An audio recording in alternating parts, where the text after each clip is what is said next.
Good evening everybody, and welcome to watching Guilty Gear Strive FT7 sets again this fine Sunday. A couple of changes to the schedule. Instead of the Chingo versus... who was it originally gonna be? Yeah, it was supposed to be against the Glen. That's been replaced with Gaz Happy Chaos. That's an interesting turnout. Supposedly that's like a day 2 character for Gaz. But I guess it kind of works out because Gaz is a fairly... I guess like a mid-tier, upper mid-tier player. So a little bit of what do you call it? Balancing factor there. Other one... Hey, go ahead. Yeah, other one, Carrot of Wisdom had to cancel, unfortunately, so I'm still not sure if we're gonna go through with Zokis' matchup. There was a chance that Dovachiv was gonna take their place, but that might happen, might not happen.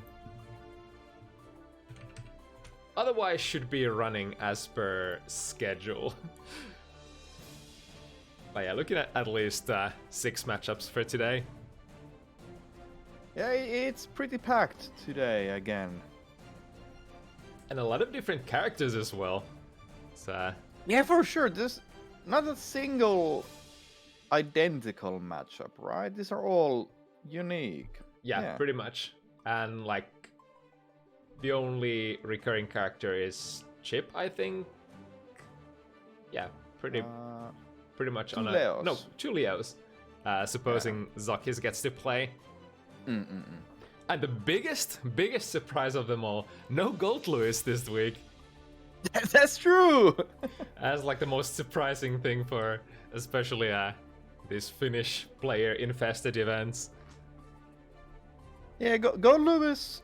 I think Gold Lewis has gotten a bit of a like glow up in terms of the community. Like, everybody hated him, like hated to play as him, and kind of just disliked the character overall. I think now people have kind of warmed up to Gold Lewis, and like the mystery has gone out from the character already. Yeah, for sure.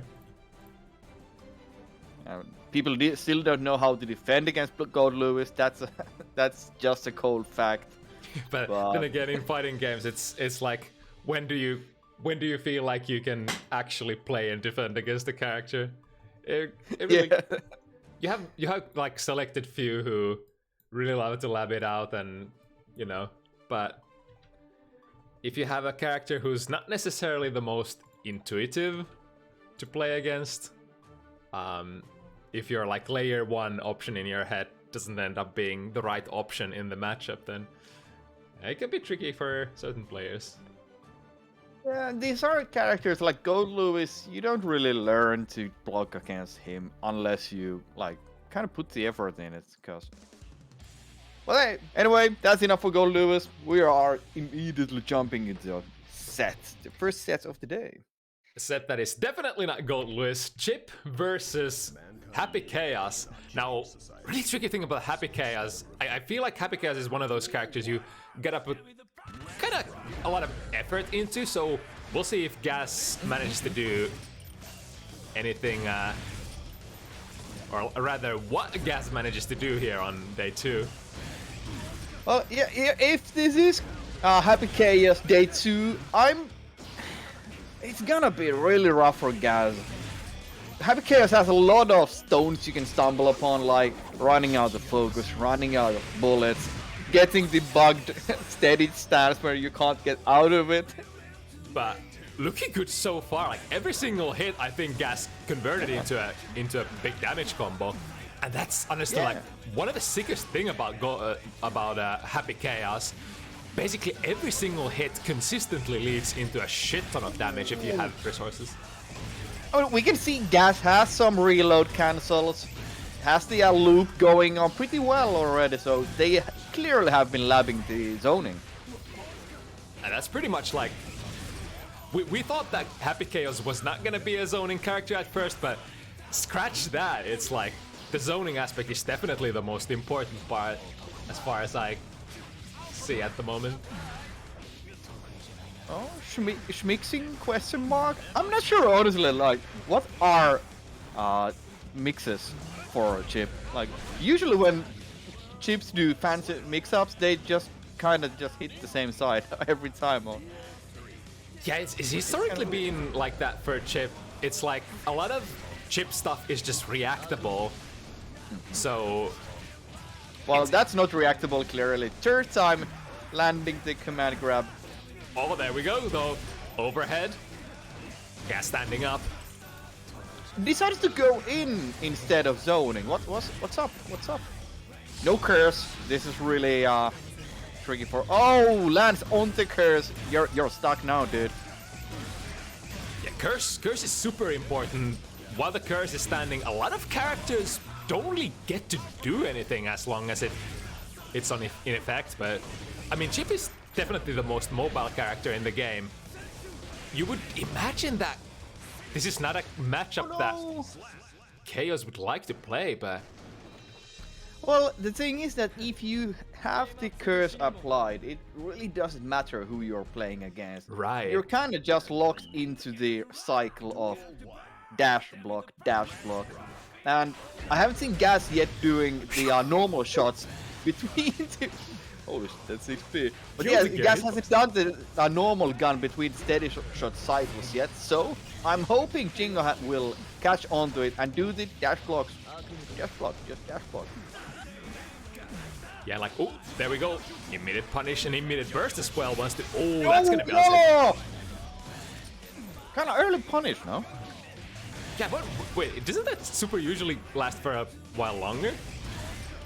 I think I have actually maybe blocked that ever. I've been playing Exert recently where you kind of have to take the full animation and just FD block Chip out. Yeah. But I think it's the punish is different in this game, right? You never see that super. And a full combo, not full, but still gets the pressure on from the 6 pin. And even though Happy Chaos has the potential to explode on almost every hit, I think the resource management is a little more important. So, like, even if you have chance to unload, you kind of want to do easier combos for like first or the second combo, and then explode into million damage. This might kill actually. It's really close. That's a lot of damage.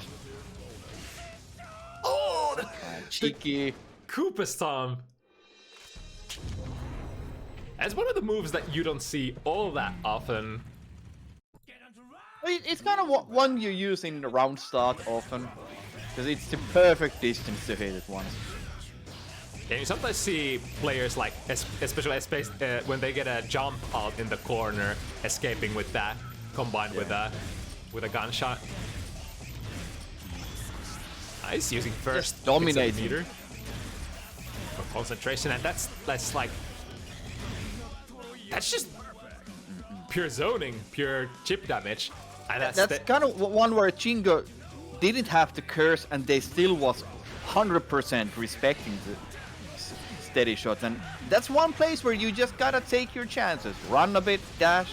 If you get IBs, you're on your way to catching Chaos. Yeah, if the curse is not applied, then the Chaos player kind of has to wait for the steady aim to home in on the opponent to get a guaranteed hit, and that, like you said, that does give you a little bit of a gap to run forward. Ooh, that's gonna hurt. Gets the pickup. Has the gun out. No bullets. Yeah, hides. Still has the gun out, you know? Just holding it. You don't need to block in this game, right? Ooh, blocking the advance with the clone, that's one of the interesting features. Like, you can't run through the clone at all. It's kind of like it creates a impassable wall for you. You can go through it with specials, at least with some specials. Like, I would imagine Alpha Blade might even just hit Chaos and not the clone. Ooh, that would be an interesting interaction to see. It might be something spacing related, maybe. I'm just guessing, but because it does let some specials go through. Ooh, nice challenge there. I think the heavier attack level normals you can cancel into concentration super, and you should still be plus. But I mean, Chip has fast buttons as well. Just missing one hit shot. Yeah, that's the thing. That's the thing. You dash a bit too far, missing the timing, you get clipped. Yeah, and even if Chingo got the block there, the fully charged steady shot does guard break you and deals quite a bit of chip damage. So that is true. Oh! Gas right really from hometown. Gas extremely good at intercepting Chingo when they actually get the chance to run in and challenge at like footsie distance. Gas is very active at intercepting them with their normals.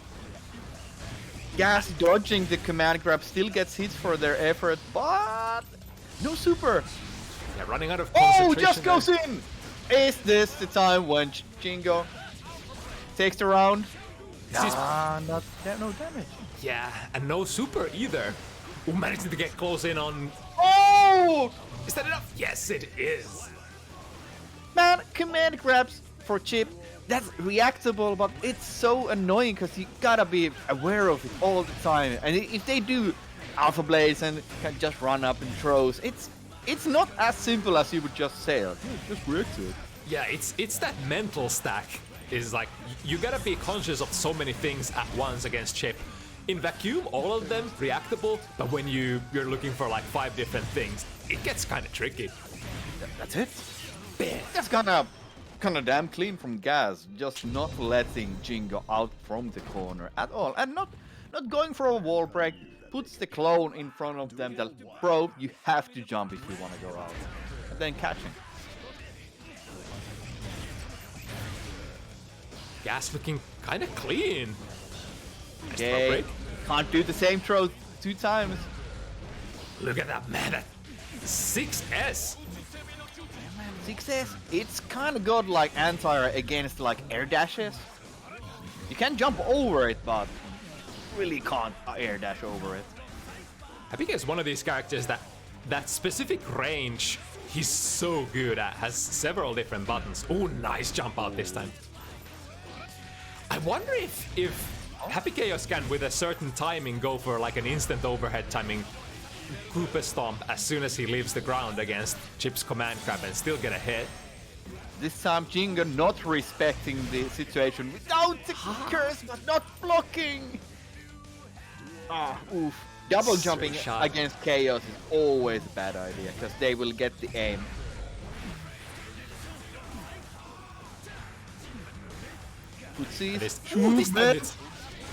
This time the spaced overhead Rekka into a good kind of like a raw Rekka this time, like just like immediately hitting them. Didn't have the time to use the block stun for their advantage.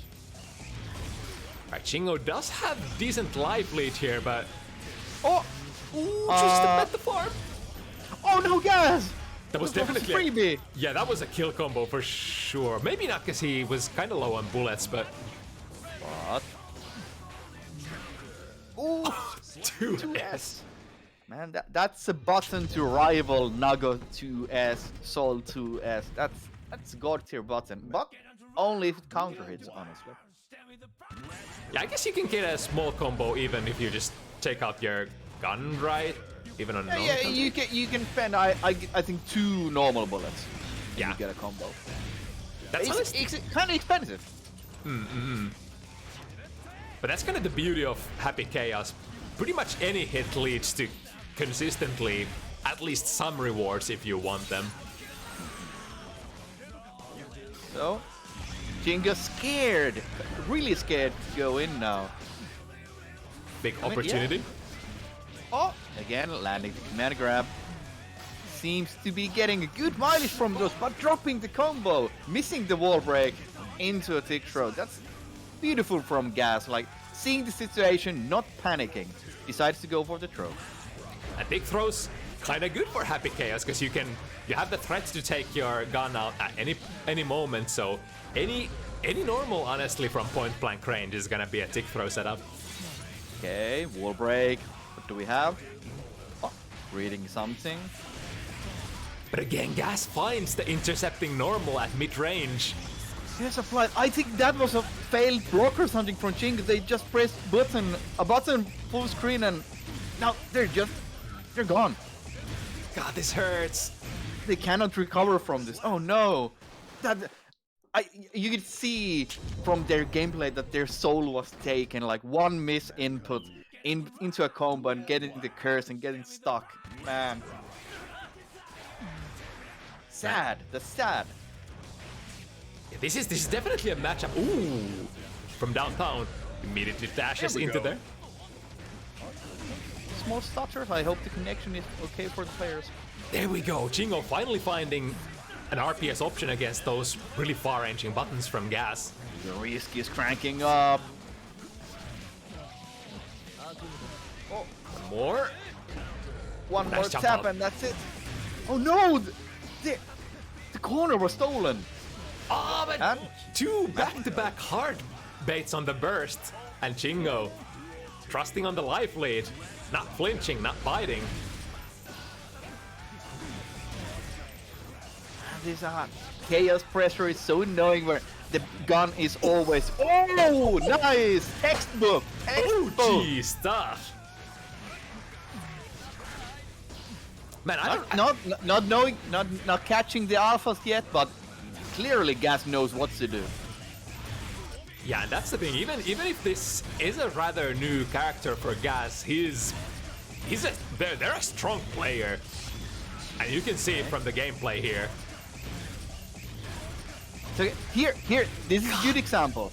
Every time Gas shoots the steady shot, every time Gas could do a micro dash and block, they could slowly inch in. But it is a difficult thing to do, and you fuck up once, and you're gone. And it is a fucked up thing, cause like you don't have any other choice. You gotta inch your way in. Oh! What? Desperation maybe? Misinput maybe? Kinda. Whatever that was, Chingo's not gonna have a burst anymore. But maybe it doesn't end up mattering. The life lead is very significant. Bullets. Steady blocks close by are so plus if you cancel the reload. Takes a 6th throw basically from a steady shot. Oh no! Oh! Ran out of focus and bullets! Go! Jink, no! Ah man! Well, there we go. We take this. But that's one thing. If you don't keep an eye on the opponent's meter bars, especially if the opponent is Happy Chaos, you can miss out on wins. Because at that point, Gas had no focus and no bullets with the gun out. Yeah, even with the previous situation there, where Gas just ran in for the big throw, at that point he had no bullets, so there was basically no threat of strike there. Alright, cashing it out here. This is gonna be good. Get the heart knockdown as well. Kinda low on concentration. Yeah, there we go. Runs out. Chingo cashing out the situation. Focus is up now. The gun is stressed. Just drifting forward into a throw. Those wacky BRC throws, the slowdown is so strong. You can just kind of throw the opponent's button.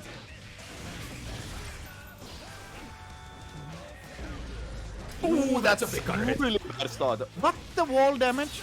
I already. That's like safe. 1, 2, 3 hits and still like half of Chip's health. That's gonna be it Yeah. for Chingo for this round. Hit confirm into the super bad. And a perfect even. Man, I felt like Chingo had something going there, but I think Gas just kind of FT blocking and just getting away with murder. Chingo has had a couple of I think in general they tend to have like one option. There's like usually one lapse in concentration for Gas during a particular game that Chingo gets to sort of capitalize on, and they gotta capitalize on that as well. Right there, it's running out of focus. Chingo recognizing the situation, runs in. Gets a good chunk, like 60% of Gas's health. We're at the 6th throw territory. Oh no, Anna. Intercepting again with 6 heavy. That's so close. Yeah, it doesn't hit. FD blocks, really smart from Chingo. Ooh, if only that panic was RCs. if only that was drift forward. Chingo still has a chance though. Okay, movement, combos. Oh, clutch! Oh, nice! So clutch! Good spacing on that air dash. Baiting gas into firing that 6P, but it was gonna go over. Very nice. Oh, maybe a fatal mistake in judgment. Backdashing in round start. Kinda okay, but I don't know, man. Chingo's kind of starting to find their rhythm on these dash blocks. But That's true, that's true. It's a kind of maybe a little too late, wouldn't you say? Because gas is already on 6. Well, I think this is a part of like panic also. They're jumping a lot. Like, you can't get in from the air. You just gotta. There's only one thing you can do, and that's dash block. Yeah, that's unless you're a special character that can do something special, but Chip really doesn't have anything. Out of concentration. Oh. Yo, that's good. Okay, they got. Oh, no super because of the alpha. 2-hit. Oh no! I don't think that was necessary. But gas not ready to punish. No, what's happening? Oh man, the literal chaos there. Oh man, what? That was some scrambling. Yeah, really risky option there from Chingo, because after that wall break, gas was still out of concentration, so they didn't have the option to take out the gun. There we go, once again. This command grab has been the MVP for sure. Yo, what movement is that? Gas even finds the anti-air. What in the... Right. This definitely is a matchup where you cannot have fears. Like, Chaos will do the damage, whether you schmoo or not. They will find the chip damage, they will do something, so you just gotta plow forwards, put the pressure on. Yeah, because nothing is gonna happen if you stand still or jump. It's like you just gotta take your time, inch in, little by little. If you don't do it, you're just gonna get chipped out eventually, so. Yeah. Chingo also getting the pressure now, like, has the momentum going for sure, like, not letting gas do their thing now. Again, the spaced air dash over gas's anti-air. And the command grab, it just lands now. I think gas, I don't wanna say it, but I think gas has dodged the command grabs by just holding up. And because they got one throw, which was the optimal solution, the easiest solution, but I don't know, the command grabs are really the MVP, as you said. It's gonna be Chingo, I guess, has put some sort of options in Gas's mental stack, because it's been hitting. Ooh, big one. Oh, not going for the full combo. Oh, they did have meter. Oh man, these are the saddest moments against Chaos. Like, you got something going, but Chaos's buttons are so good pokes. Like, not God tier, but they're still really solid. Yeah, hitbox wise, extremely good. Kind of on the slow end, but that's what you have the spacing and the range for. Oh, schmixing, crossing up, and gets the hit. Right, this is theoretically the first set point for Gas. Oh my goodness! Ah. That was from really far away, that throw.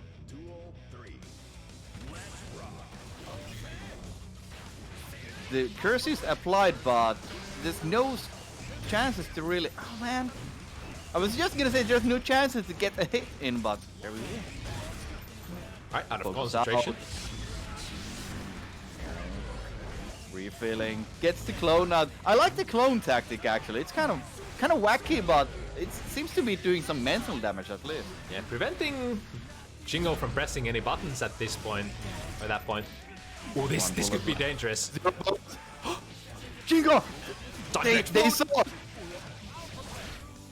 There's the lapse. The lapse in concentration that Chingo is aiming for. Oh no. Still no bullets though. Okay, one bullet, no bullets. Chingo. Oh my god. There we go. See, sort of mixing the command grab and overhead rekka. If you're just holding up back, there's a decent chance that you might actually get caught if you end up doing anything else but blocking there on the way out, or if you mistime your jump. That is true. I think the largest change now from Chingo has been that they've kind of just said that fuck this game, like I'm going in, and you can see how Gas is starting to drop their inputs a bit, and they don't have enough bullets to do stuff. Yeah, it's like Chingo is getting hit less and less by the stray hits, and Gas will actually have to manage their resources, or like there's a lot more resource management going on. Here we go, Chingo. You got it. Ooh, do the thing. Recognizes, focus out, goes in. One mistake is very fatal for Happy Chaos, because losing access to bullets or concentration completely nullifies your character. And man, this was looking like a completely one-sided match for Gas at the start, but now not so sure. Ooh, perfect. Just goes in as you should. Never respect the gun without the curse. Oh man, 6-6. What a run back. It was like 5-1 at one point, but Chingo. Radune saying guns rarely work against ninjas. That's kind of true. That's why they didn't have guns in Naruto. Alright, opening up with a very nice anti-air. Already had the gun out as well. Yeah, out of concentration there. So no access to the gun. Gets the full stick of butter. Steady aiming right in front of Jingo. Just not caring. And again, out of focus. Maybe holding the gun way too long for those pressures. But 6p, that's a strong button for all characters. For Chaos, honestly, 6p is a good one. They get good reward for it, but you kind of need a lot of bullets for it. Like 3 bullets or something to get something meaningful. When you're facing a character like Chip, oh, that's really close to. This is a set point. Oh, Chingo! Oh my god, there! Chingo in trouble. That's it. It's gonna chip him out. Young! Man, that was so close. Everyone talks shit and big, but when they are Chaos whips out the gun, you shut the fuck up in the corner. That was literally Gas just 10 seconds in a row holding a gun to Chingo's head. It's like, yeah, are you ready to block? Use that FD. I'm gonna chip you. You could really see how Gas was pulling every trick they had, like just trying to edge something out using the resources they had and getting the win. It was a close one in the end. Good set. Good ass Guilty Gear. Yeah, way better than I could have ever imagined. That was a last minute sort of replacement set, but ended up working out perfectly, aligning perfectly. All right, moving forward, Radune Leo facing off against Golbargs May. So Radune, of course, the crowd favorite DP enjoyer, the average DP enjoyer Leo, and Golbargs. I don't recognize the name, but they play May, so they might not have as many fans as the DP enjoyer, but we shall see. I hear that this isn't the best matchup for Leo, so yeah, May buttons are kind of mad. Yeah, it is definitely slightly May favorite. We're gonna see what Radune has to offer here. Okay, Footsie start. Oh, DPs! There we are!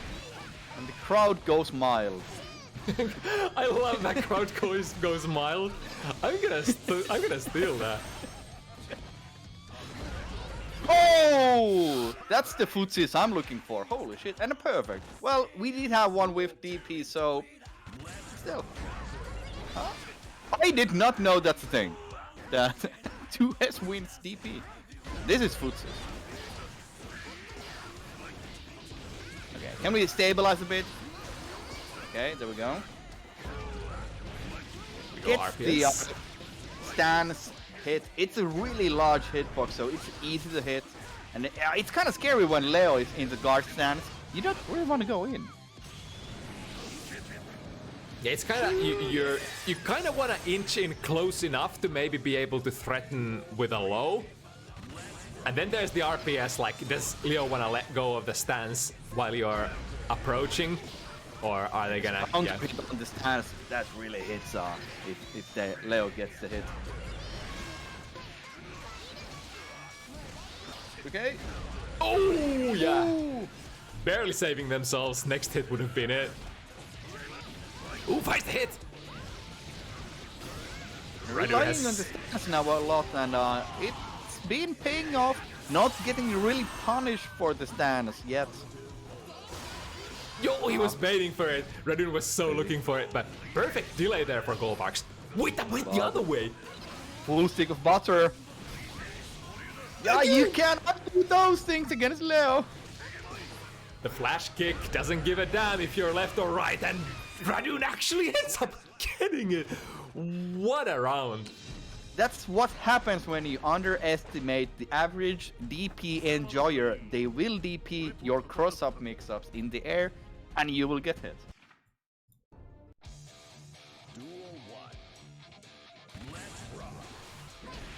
All right. Well, that was a hard city on the round start, but okay. Recognizes the guard stand. Just go for the throw. Oh, there's the risk though. Golbargs trying to... I think. Yeah, tried to go for the dash cancel there to switch sides, but didn't end up paying out. Mayfoots is... Ooh! Interesting. Ready with the charge already. Holy shit. Yeah, there we that go. Says something about the commitment for the DP when you do the Berserker dash and you have the DP buffered already or charged. Yeah, smart charge character players, even when they're doing stuff, holding your charge whenever you can. Yeah, man. And we joke about the DP, but actually knowing to do that stuff, it kind of takes time. Ooh, jumps out of the command grab. The unseen thing. Try to do the throw again, but this time a bit too late. Well, 2D hits. Again, a little too far. So cheeky command grab at them. So this isn't the kill yet, I think. This will, yeah. Ooh, this time now it they landed. Yeah, there was nowhere to backdash this time. And even backdashing that grab is so risky because it's so slow. It kind of tends to hit the backdashes. Yeah, unless your backdash is like completely on point, it might end up chasing you. Double cross-ups. Ooh, this is counter hit. Like the set. I'm surprised Radune actually got hit out of that parry stance there. Nice chase! One base versus! Yo, Radune is on fire! Still has 50 meter. And yeah, man, that's clean. But now back to neutral, and Golbargs has the meter. That's the difficult choice that you have to make as Leo. Do you cash out, take the wall, or do you abort the combo and try to keep the corner and the position? Yeah, that's a hard one, because against May, when you get the wall break, and I believe that Leo really doesn't have any Oki, like good stuff after a wall break, without the super, so... Yeah. I think maybe for Radune it would have been beneficial to just leave it in the corner for a throw attempt, maybe. But well, May rolling over Leo this time. There we go, the myth busted. Can 6B beat Dolphin? It indeed can in this patch. Yeah, it for sure can. It's kind of hard read stuff if you're not the best with the reactions, but heavy Dolphins you should be able to kind of easily do it. Finds the low, prompting an immediate burst from Golbargs. Here we go, what side? Nice! Yo, backdashes and whiff punishes the 5B. Are you kidding me? Yo, Radune is finding all these hits. That's for the kill with the Oh, whiffing the last hit before the super. But still gets the command grab. I think this now starting to stabilize a bit. Most players have seen what they have to offer here, and finding some solutions for their game plans. And but there you go. The clash into an immediate fight. Heavy from May. Alright, choose the cash out here. Yeah, I think these DPs Radune is throwing when he is pressuring are kind of weird, but yo, is this footsies? Is it like a secret handshake? That's so smart. Radune was holding into the parry stance. Has the RC. Yo, and finds the hit. Yo, so I gotta go back to that previous situation. Radune didn't let go of the parry stance. There was actually 2 hits because Golbargs Red Roman cancelled, so there was another strike from the Red Roman cancel. If Radune let go of the stance and tried to strike, that that red RC would have actually hit him, but he kept on holding on to it. It's really scary to overall, even to go against Leo from the air in this game, because the parry stance is so annoying and they can do the move so easily, and what can you do against a character that can just pretty much parry everything you can do from the air? Yeah, often enough you just gotta be content with that like neutralish situation that you end up in after, because like the parry stance strike, it's not plus, it's I think it's like it's either slightly minus or neutral. I can't 100% remember. I would imagine it's neutral. Yeah. Oh, minus. The safest play is to just accept your fate and, you know, play it safe.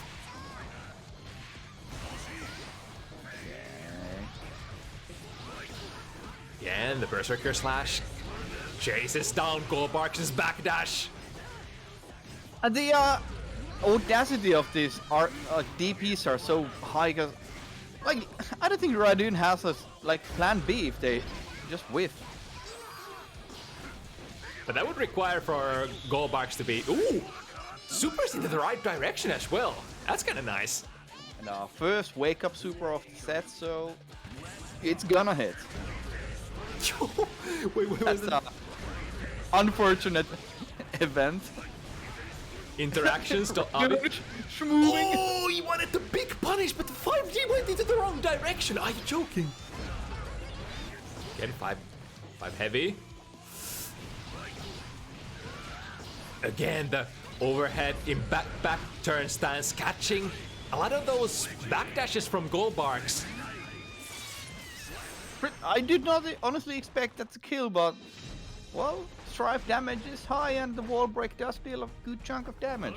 And Radune already at 4 wins, right? I'm 3. I think yeah, it's only 3. Yeah. I'm just checking the stream. I think you have it right. But yeah. Again there. 2D DP, the classic from Xrd. Yo, dash in for a gold burst. Both players with meter. And that's gonna reach. That's a very nice super. Gonna break the wall. And now Radune is in a good position. If he manages to land anything on block. Ooh. But you know how made do. They do the damage. Like 100-meter May, that's way scarier than 100-meter Leo. Yeah, for sure, especially in the corner. Footsies. Man, this is way more footsies than I expected for a Radune match. Wait, that was kind of funky. That's a anti-confirm. Yeah, there's the RPS. Like, do you wanna try to go for the low to break the parry stance? Or not? But yeah, I think the set has kind of normalized a bit more. Like the first couple of rounds, maybe first couple of matches were kind of clowning around, but We've gone to the realm of normal Guilty Gear strive at least. But here's the big question: can you ever normalize against Radune, Leo? Full stick of butter, no RC. That's a shame, but still gets it perfect with the projectile. First set was 6-7. Oh no, Radune. Oh, kind of blessing for Radune here. That combo would have actually killed if the wall was not ready to be broken there. Just bursts out. Knows they're gonna win with one hit. Has the positive bonus. Just goes with the burst. Then 5H zoning button. You cannot air dash over it. You just gotta believe in yourself that you can whiff punish it. It's not gonna be easy, but Maze, who, like, let's say Golbargs here, they kind of spam 5H. It's a good option, but you can whiff punish it. It's hard, but you can. DP providing once again. Ooh, DP giveth, DP taketh. Oh no! And this time, evenly taketh.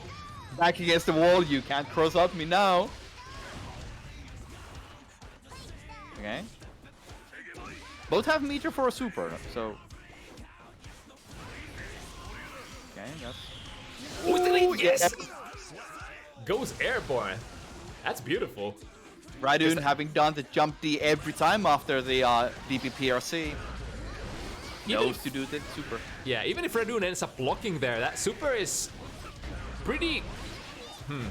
It should be okay against an airborne opponent, I think. I'm not actually sure what's gonna happen, because you might be able to throw them from that high up. I don't know how about the hitboxes, but most likely it's gonna throw Leo way far. May again has the meter, so just one super is gonna basically kill Radune here. Again, the perfect timing. What the Radune, heck? Radune RPSing it up perfectly, inching forward with the parry stance, waiting for Golbargs to flinch, and finds the timing again. Okay, jumps out with command grab again. Golbargs. Oh my goodness. Oh, sorry. Golbargs showing that it is actually not impossible to dodge the command throw. Radune gets just one more chance to burst. The life lead is kind of big, but there we go. The footsie button 5 heavy. At this point, like, I shouldn't be surprised seeing all the fucked up hits from May 5 heavy, but it still looks so, depending on your point of view, either disgusting or beautiful. It's one of those moves that it really will punish players who go Unga Bunga a lot. Because you can't really go Unga Bunga against 5H. But if you play the smart gorilla, the chimpanzee, let's say, you're gonna get some punishes on the 5Hs. Yeah, it's then it brings up a whole different situation where May is gonna start pressing other god tier buttons. Considering the rewards that May has, it's like not a whole lot of characters are gonna be able to match those rewards. Especially Leo, who's not like the most damaging character in the game. Still has good damage, but Leo is rather about the flow, not like single combo damage. Yeah, like Leo has overall very steady damage from everything. Just the same pretty much from everything. Like, unlike May here, you get one big hit, that's like, what, 60%? Okay, footsies. We see the fabled footsies here. Radune just committed to that DP. That was so unsafe. So, does the guard stance parry supers? Surely not. I'm just saying that that's gonna take some balls from Radune to guard stance against 100-meter May right at the top of them. I think it guards against pretty much everything except the bursts. I think you can't negate bursts. I love it. That's like 4 backdashes into still getting thrown. I got it. Alright, oh, here we go. Plus frames. Oh no, did you? Oh, okay, at least it wasn't the counter hit. Oh, but that is a counter hit though, and Radune recognizes. No curse for either player. They both have 50 meter again, so I'm expecting Wake Up Super to come out at some point. Watch your feet. Which side? High, low. Here we go. Not ready for it. Yeah, that's honestly reversals that kind of chase the opponent are pretty good against Leo, because when you're in back turn, you obviously can't block, and even if you try to avoid the reversals like DPs, supers, one of the few options that you can do is like backdash. But if they chase you down, then literally your only option is to go for a back turn D hard read.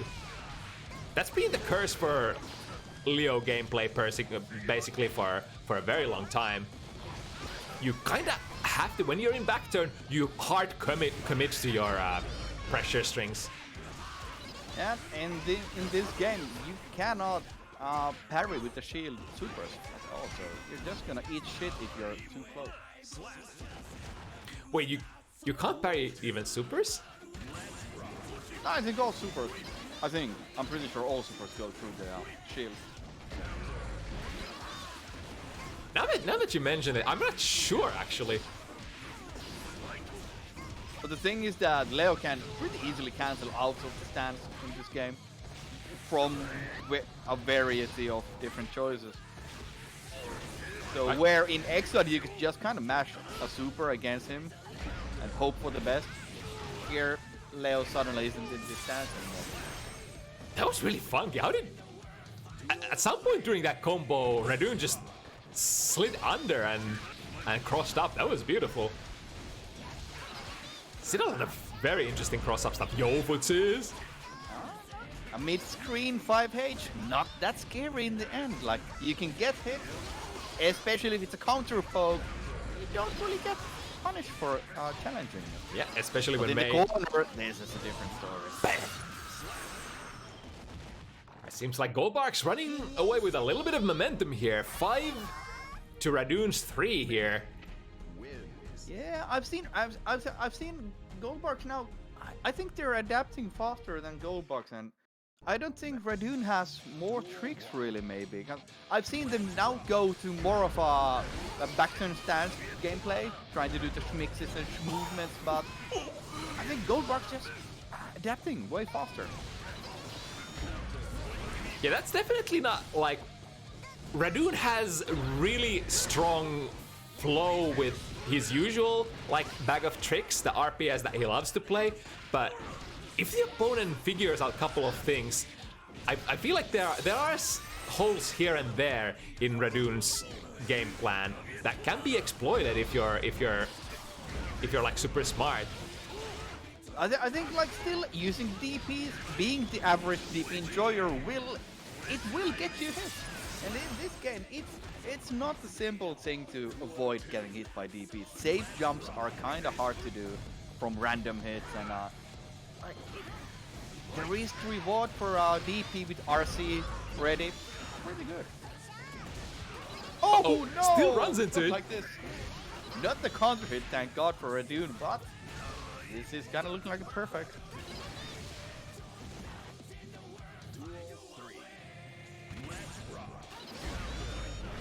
So Radune definitely does not have the luxury of losing this match to end up in the set point situation. Yeah, this one is super important for Radune. Very fast burst against the counter hit. Now finds a hit into in the corner. Okay. Interesting. And, yeah. Unfortunate, but still gets the corner back. I see. Blue stick of butter into the kill. Should be enough. Oh no! That's a disaster. I think Radune obviously wanted the super, but that's kind of tricky when you're not quite sure which hit is gonna break the wall. You might end up panicking and yeah, I do that sometimes also. That Same. I know that I will wanna do the super at the end of the combo, but I'm not ready for the wall break, and I do a panic RC. I think every one of us has been there with trying to sort of optimize the wall mechanic and then just ends up being worse than initially. So Radune with the mid-match commentary. I wanted super, but PTH was already on the way. Yeah, man. The shakes or the jungle drums. Either way, misinputs are deadly in this game against characters with super high damage. Ooh, hero burst here. Radune does have the 50 meter, but it's gonna be a tall order. Yeah, that's the biggest weakness of the and a weakness that not all players know, honestly. The guard stance will not parry lows. Not everyone honestly knows this. I'm surprised the Golbargs hasn't been using more 3K to slide in there. But maybe it's Radune just 3K, 2D also. 2D is a solid button for me. It's not the God tier button that she has with the anchor moves, but... There we go. Super parried. Yeah, I guess if that back turn D didn't parry the supers, then Leo would honestly be like, would have no options. If there's a character that has a super that chases him down, it's yeah. I think this is actually a thing from a Faust standpoint, because Faust super is so slow. I think it always hits the recovery.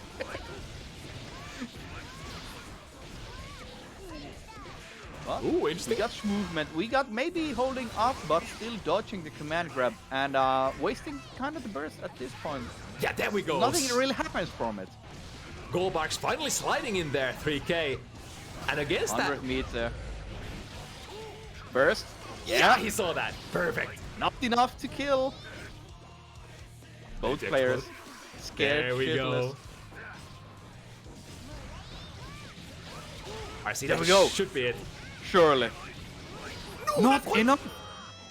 That's the dumbest thing I've seen to do is jump D, but I don't know how it worked. I think Golbargs was doing something so slow that the jump D still just kind of clipped them. Honestly, I don't know how that worked, but it worked. I've seen Leo players play that same thing against me, dropping the combo in the corner and then transitioning into a quick like jump D, kind of checking me. And I try to press a button, but I'm too late. It's always an unexpected thing to see a Leo jump in front of you and then just jump D. Like, and a jump D isn't that slow, to be honest. Especially in those like Oki reset situations. There we see May pressure, Dolphin spam, no 6P is thrown, so Dolphin spam works. Full stick of butter. I go Tries to play Guile, but not working out. not quite the Guile that you were hoping to be, to be honest. No. And this is a fight for the set point now. So I think the momentum from this match will carry out for the next match and take the win. That's my expectation. Get the mental damage in this game now, inch out the win, and then the next round just run over them. Good prediction, jumping out of the command grab and gets a big punish as well. But Radune, not faced at all. Straight into the DP, break the momentum. Oh, Golbargs was waiting for the DP there. Such a hard place for Radune. Golbargs still had their burst up. I got almost 50% HP, had meter. Like, that's a rough hill to climb. But as said, this is the set point match for Golbargs. So let's see if Radune can take it. Ooh, that's definitely an option as well. Yo, how did they both miss at that range? I think that was a timing issue, but I don't know how Radune did get through. A little too far for that one. Yo, Radune backdash and whiff punishes 5P out of all buttons again. I think it's Golbargs is like trying to go 5PP and... Okay, so this will break the wall, yeah. But Golbargs now has the meter. Okay, just goes in, just forces the issue. Unfortunately, Leo still... So close. We go Golbargs, very active with He that. shouldn't do anything yet, but Oh no, I think he might be dead. Ooh, saved by the bell. The wall breaks in time. Radune super. Again, just jumps over, but just lands in front of Radune and gets hit. Will he do it? Oh, Radune, get out of here. You deserve to lose. Damn. Whiffing the chair.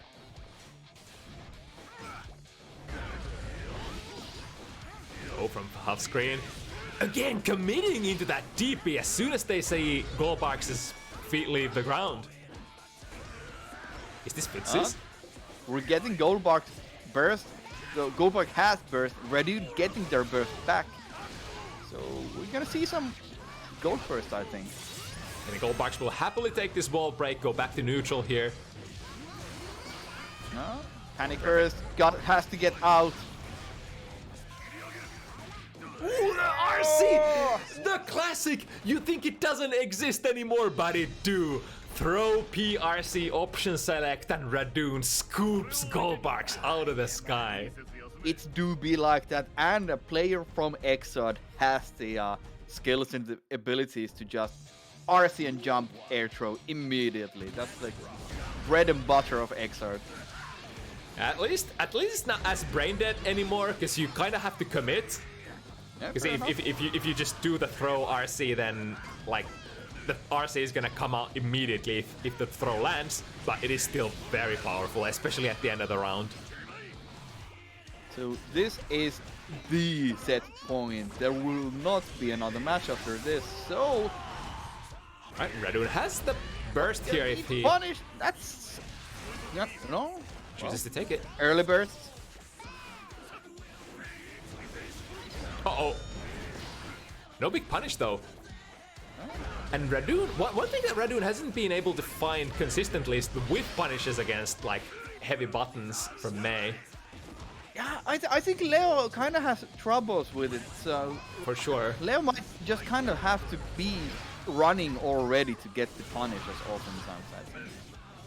And it's danger. It's really scary because like 5 heavy, for example, stays active for quite a few frames. So if you swing too early, you might still catch the actives. So gets the wall break. Nothing special here, but Golbargs having trouble now. Wasted meter, but gets the throw at least. Nothing comes from it. Oh no! That's Luckily, a disaster. But Mei mid-screen damage. Surprisingly hard to get good damage. Golbargs wants it here, but not able to push the situation. Oh, Okay. Radune has the burst. Oh, the burst! That's it! That's it! Radune had to find the burst against that combo that was gonna be a kill otherwise. Not able to. Another nail biter, 6-7. Yeah, these are the sad situations against Mei. You have to burst, but you just cannot have. You don't have to place to burst in some of these combos. Yeah, if they're like designed to just be saved, like there's no chance. Yeah, a lot of Mei stuff just pops you very high up into the sky. And that was one of those situations. Very close though, man. Close. This is gonna be a long evening at this rate. Very nice showing there. I saw EdgyYeti standing on the cab. They had ape time as their description, the comment. So maybe we see some Unga Bunga monkey. You don't see a lot of chips who just go gorilla. So, but I guess Ramley is all. I don't know if you have a lot of chances to go gorilla. Especially now that Jump 2K is not as, I guess, ignorant of a button anymore. There's not really easy ways to just Unga and Bunga as Chip. Yeah, but Chip still has pretty solid rewards from counter hits and frame traps, so just doing the normal micro dash, stagger pressure, pressing buttons and doing some recos here and there. it's kind of gorilla.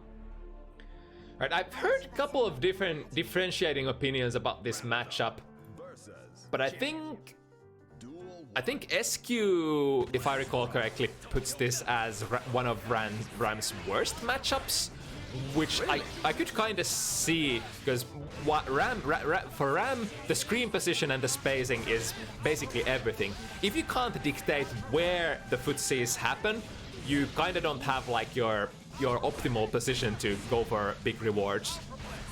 And we see EdgyYeti doing some diagonal alphas from the air.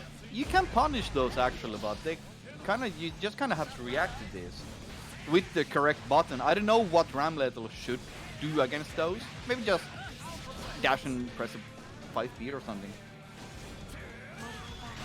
Yo! That's a nice response. That was a punish as well, into the landing frames and queuing up the Mortobato. Yeah, that's one of those like, get down from the air, like stop doing that. I'm gonna super respect me. Oh, that crossed! Okay. Into another one, into another one! Are you ready for it? Are you ready for this space? I think the 8th time was not a joke. Yeah, man, Ramlethal, like, we always talk about Chip being the weak character from the HP standpoint, but Ramlethal isn't made from iron either. Yeah, Chip, especially against... wait, that what? works. That was Yeah, man, diagonal alphas from the air, really weak. Really, really weak.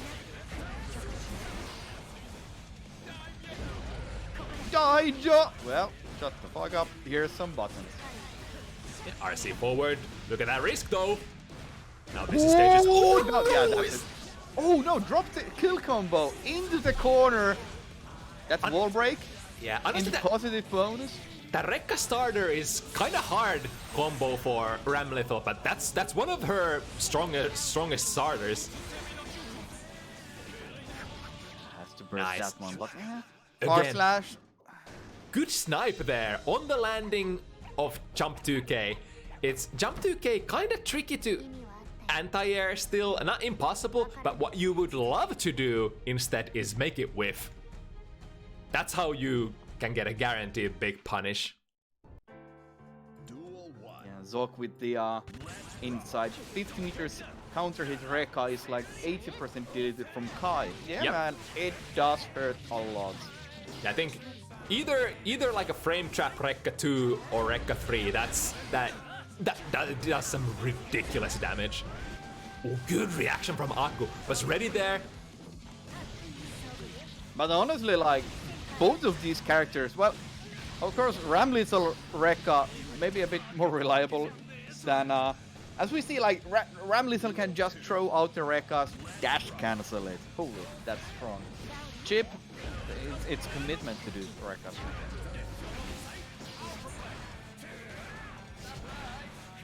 Ooh, good block. Alphas and jump TKs.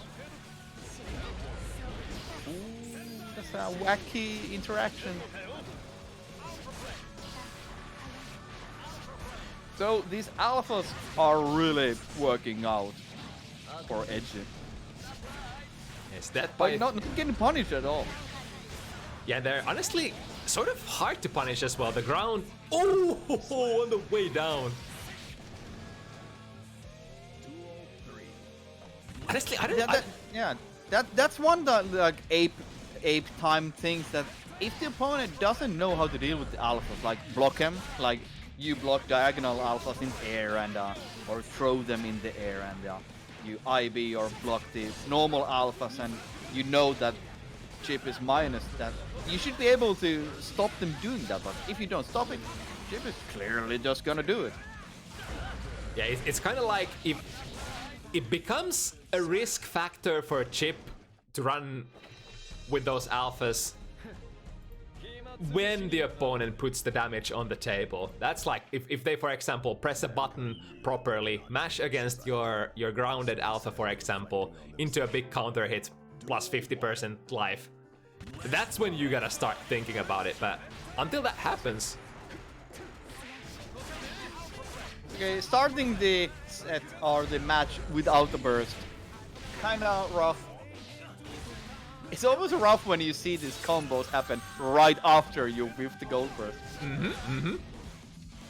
Yeah, these airborne diagonal alphas, like really just getting untouched and yeah, mashing super. That was one combo and one Morto Bato. That was 100% of Chip's life.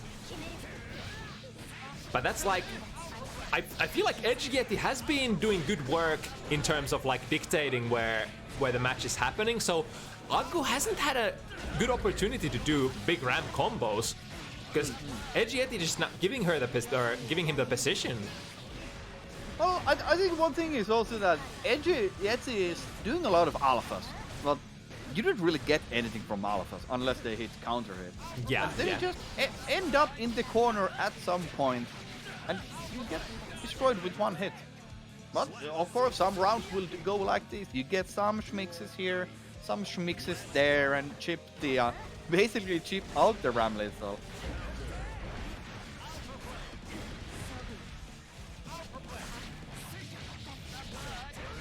Oh yeah, airborne hit from the airborne diagonal. That's a good chunk. That was like 25% into the reset into 25.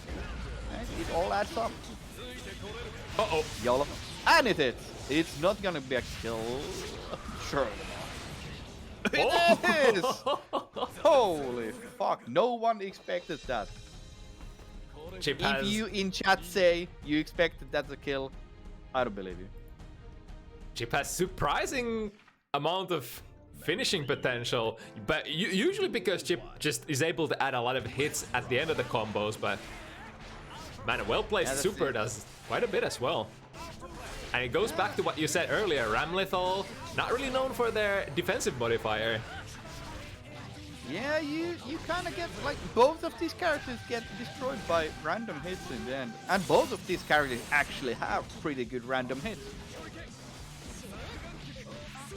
Like matchups where Chip actually gets to do damage with stray hits when you're not playing against like pots or Nagos or what have you.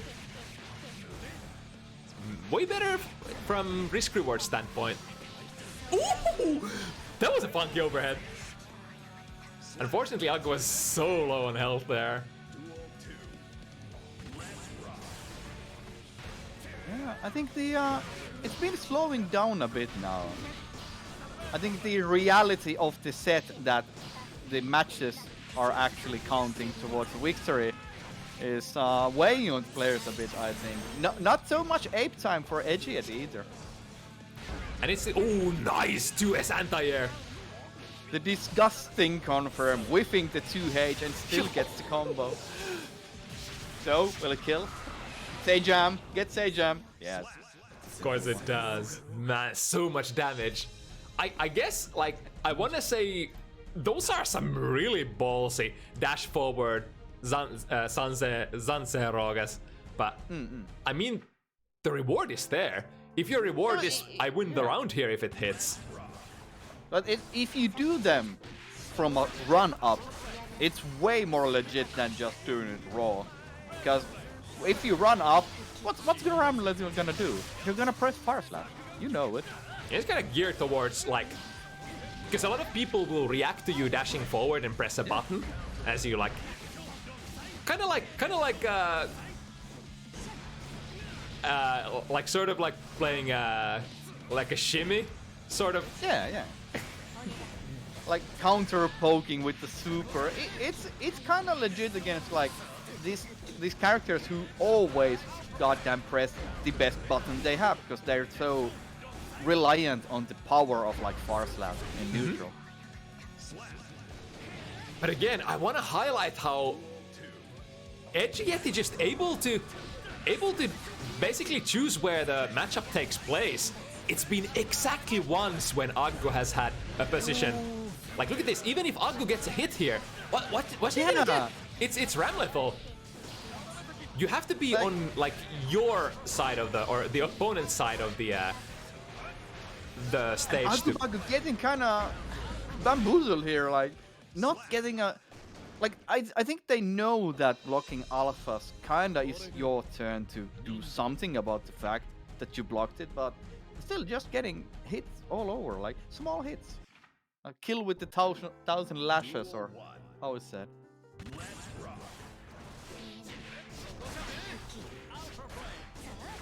Like there, far slash after they blocked alpha, they know they can press it, but EdgyYeti knows. Yeah, it's like Chip is definitely not punishable, and that's the thing. Like Chip can just at that, if it's not spaced properly for you to get a punish, you just get out of there. Random with TP, but still has the time to recover. Oh, classic! Yeah, man. It's, as you said, it's not trivial to anti-air it. You gotta still time your moves. I think a lot of players would rather love to just hit the dash button and get out of there and try to make the jump 2k with. And that's way easier with the dash macro also. Just press the dash macro, no movement inputs. Don't have to RPS if Chip is front or back. Oh! Taken by your HP. Oh no, again. Yeah. These have been hitting so 100 much. meters, so that's kinda obvious. At this point, Aggu has to be expecting it. It's like I think that's the expected mental damage also. When you do these random supers, if you have 50 or 100 meter, it's gonna deal mental damage a lot. And like on the other flip side of the coin, if EdgyYeti keeps doing this, then that's gonna force Aggu to respect much more. And what about the like other times when EdgyYeti doesn't do it? They get to run in for free because you're obviously expecting the super to come. But this situation is Finally, not favorable for EdgyYeti, let's say. Finally a place for Aggu to do something. Oh yeah, that's gonna be like, you cannot do those diagonal alphas if the opponent is already pressing button, but gets out anyway. And back to the 1000 cuts. Yeah, I would say every time Aggu gets that corner position and the sword pressure going, they're so favored to take the round. But EdgyYeti has been doing good work not getting in that situation to begin with. That's a cool movement of the combo. Please stop when it's my turn. Help! Yeah, man. Help! That's a chip round, let's say. Oh, perfectly placed. Not the full like scary combo, but still chip already at 50%. Oh yeah. That's gonna hurt. Oh, that was a counter. I think he could have actually OTG'd there with Sabrabata, but... Oh yeah, most likely. And it deals like fucking 100% damage in the OTG. What scaling? What is scaling, baby? Don't hurt me. Again! And again whiffs it.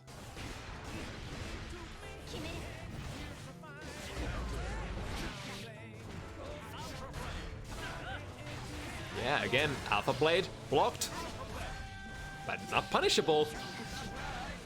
EdgyYeti again working with this corner position, not letting Aggu get any sort of an opening. Yeah, I'm not sure what Aggu can do about this. It's not easy to position against Chip. I guess you'll just have to try moving around a little bit more than you usually do. Yeah, I think like, especially like when you block alphas, dashing, like just forward dashing with the dash button is kinda okay, like solution. It, like, Chip is minus, they're not gonna punish you dashing forwards a bit, that's fine. Oh, decision though. Nice escape. But good chase from Aggu as well.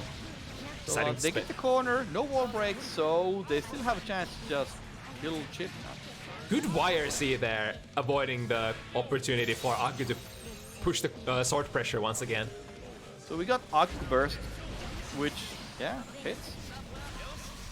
Oh, And nice. no pickup, that's into a reset.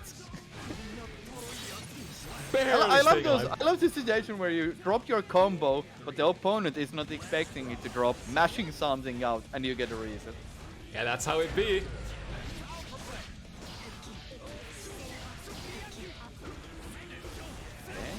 gotta block those lows. Ready for the overhead. Big damage done here. This is starting to be... Oh! No! It was airborne! Themselves! Oh no! So unfortunate. That's... You gotta... Yeah, honestly, that's difficult when you're not sure, like, the next hit, where is it gonna come from? Is it gonna whiff? Is it gonna come from left? Is it gonna come from right? I think you're not able to auto block there. You'll just have to guess. You can, but they crossed EdgyYeti before the super started, so they crossed the first hit already, or self-crossed themselves. Also, JK recovery. Everyone's throwing inline commentary now, but yeah. I'm being very respectful, trying to get the burst here for Aggu. Nice with punish, but again, like, come on. Do they know? Yeah, they know the direction. Gotta catch him. Opting to save the meter, not getting the hard knockdown here. Just goes ham. Yeah. Should be a kill. Aggu has the meter. Yes, indeed. Man, I think that's the most unsafe thing in the game. Has been in the previous games. In Zanzeroga puts you in the corner, gives the opponent the counter hit starter, and your chip. What could be worse? So here we have EdgyYeti almost the 100 meter. Well, there we go. I was gonna say they're gonna have 100 meter soon, but yeah, 50 does it.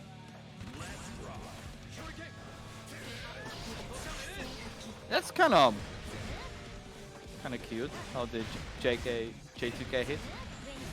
So 100 risk for EdgyYeti. They're gonna die if they get hit now. Okay, just normalizing now under 50.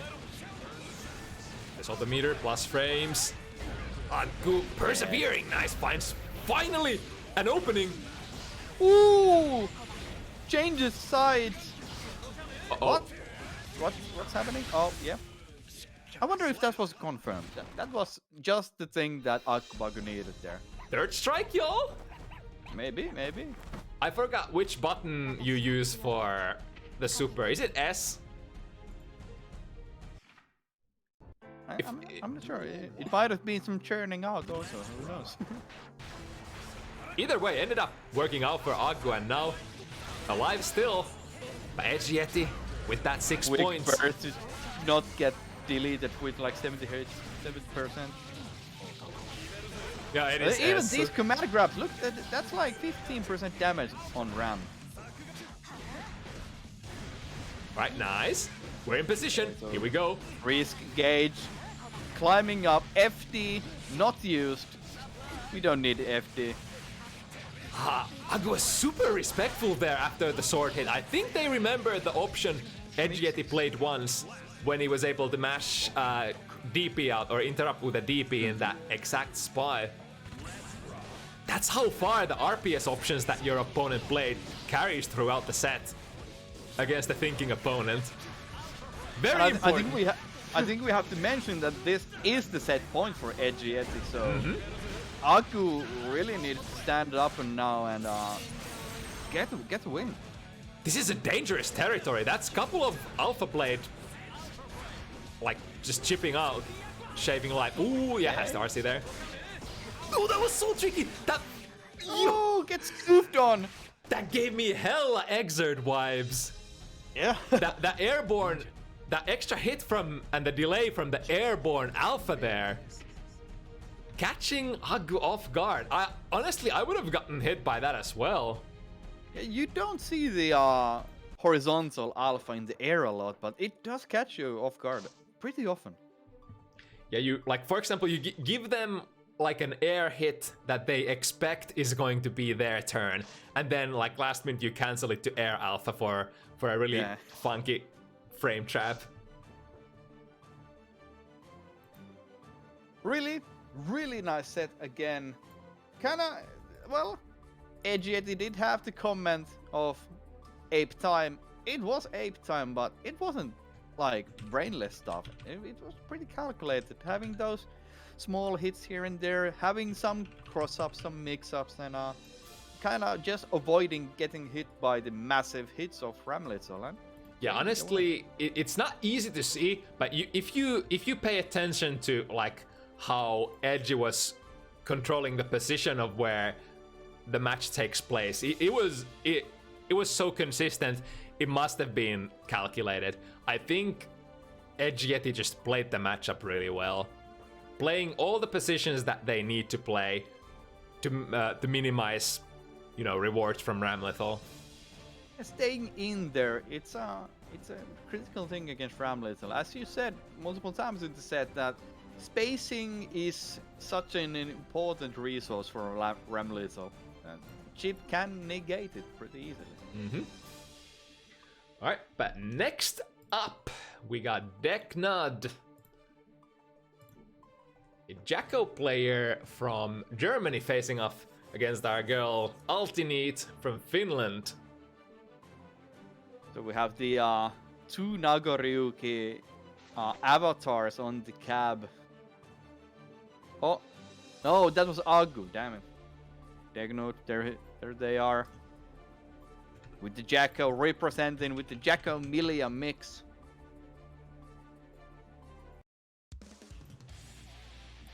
Here we go. So I played some sets or some matches against ULTINEET as Jacko. Well, my Jacko isn't great, so I hope Deknud will show how the character is really played. But Net did show some like knowledge on situations. Like they knew some punishes, like canned punishes that do this after this. So clearly there's something to expect from this set. So Deknud, I have no idea how they're playing, but I hope they're a gamer god also. This is an interesting matchup. It's like like Jacko, I think Jacko has quite a few bad matchups, but this is like relatively okay considering it's Nago and it's top tier character, the character to beat. In that sense, I think Jacko does like fairly okay. Because I think this is pretty okay, yeah. Jacko is really weak with the defense modifier, so Jacko gets fucking deleted by Nago. So bad. But here's one good. The wake up super from Jacko grabs Nago from so far away. Yeah, you'll have to like hard commit to a back Fukyo in time to be able to dodge that. Yeah, and Nago doesn't really have those jump cancels in their normal. Oh! There we go.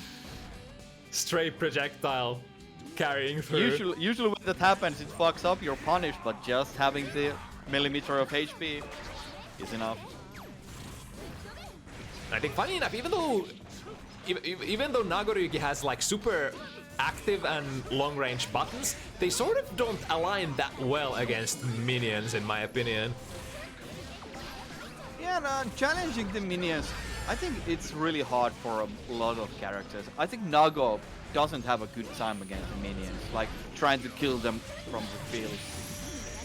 Fast confirm into the super. One of Jacko's primary ways of delivering at least some amount of damage. Not really known for her damage, this character. Red active, yeah, there's not much ULTINEET can do there. Not much at that point. I think Deknud could have easily gained 50 meter at that situation, reset the buff, and just kind of chip ULTINEET. It's one of the better situations you would love to be in as Jacko. Put them in the corner, have a couple of minions active, and then active buffer to just go to town. Getting the minions behind Nago is so powerful because everyone knows Nagoryukis love to press buttons, and buttons will kill the minions. But if the minion is right behind Nago, it kind of stops them from matching hit. Ooh, I was getting excited. The jump D counter hit. It's potential for combo resist. Oh, Okizeme. Which side? Oh, and he also picks it up. Kind of dropping the ender there. They had the meters for a super, but reacting to dash with the super. Beautiful. The wall break. Yep, for sure. Oh, unless Cookie with the HP, Ned with the comeback. No. Could have been, I believe. I would have bet so much money that that super is gonna kill there, but... People do against Nago, but never happened. That's something new I've never seen. The soccer, is the soccer kick can be done in the air as well? Yes, it's a pretty good frame trap because Jacko in this game, if you block her jump S, jump H in the air, she's gonna be so minus. But the soccer kick, a good frame trap. Yeah, it's kind of. We were talking about the air alpha there after a jump in. It's kind of like that, as that tool is for chip. Yeah. Like one more unexpected overhead with a different timing. Oh, that's not even an overhead, I think, but it still messes up timing if they're gonna 6P or something. Ooh, just clones in. That was so perfect, the earlier situation there. Deknud, they stared at each other for like 8+ seconds, and then Deknud just chooses the perfect option. 2D slides under too heavy. But wasn't enough in the end. Ends up in the corner, but Zemek, the cross up, hitting again. And in this matchup, even, or let's say even in this matchup, Jacko damage shouldn't be like not respected. Like, she does deal decent damage, especially if she has the super out. But still, on these heavy boys, it's so little compared to what you could do on other characters. That's true, but I think one of the Jacko specialties is that she kind of also deals decent damage from any hit as long as she already has one minion out. It's like in the corner, whatever hits you, it's gonna hurt. Yeah, the difficult thing obviously is having that minion out before your confirm starts, I suppose. Full combos from the counter hit 2D. Immediate confirm into the super. Bam! Yeah, this is pretty consistently a good idea. Just do the super.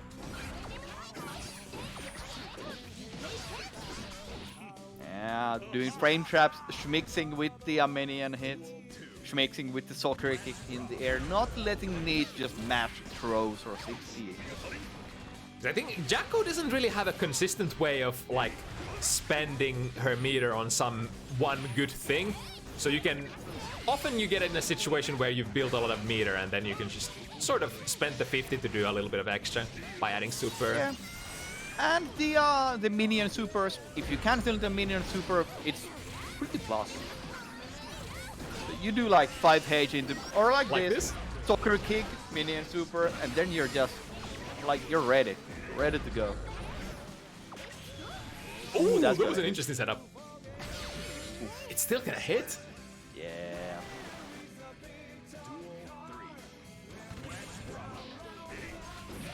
Round start against Nago, I know this is a pain.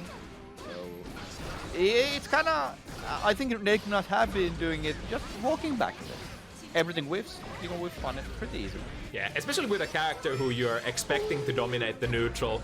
Don't take the life-ending risk at the start of the round. Because we all know that not a lot of characters can challenge Naga's rewards. So, Okizeme, not this time, Nate says no. You do not do the same Oki on me 3 times. I think still has to sort of choose which direction to super for that setup. True, but Deknud had only shown the single Oki from that setup.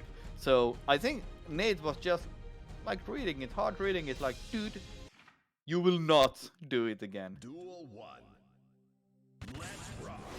So, again, jumping back, playing it safe, not challenging the Nagaryuki 60% round status. Okay, mixing, crossing.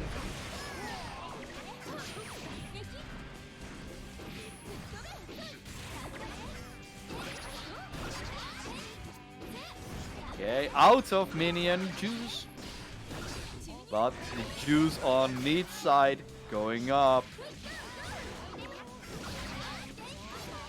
Why gonna be the kill here, but a really good setup for Chip potentially. Oh, okay. Doesn't end up doing much. Cleaving through the air. That's gonna be blocked, right? But it's too far. Yeah. Couldn't get the kill. There we go, there we go. Again, Deknud going back a bit. Oh, no, challenger with the 2D. That's a really bold move. Scary, yeah.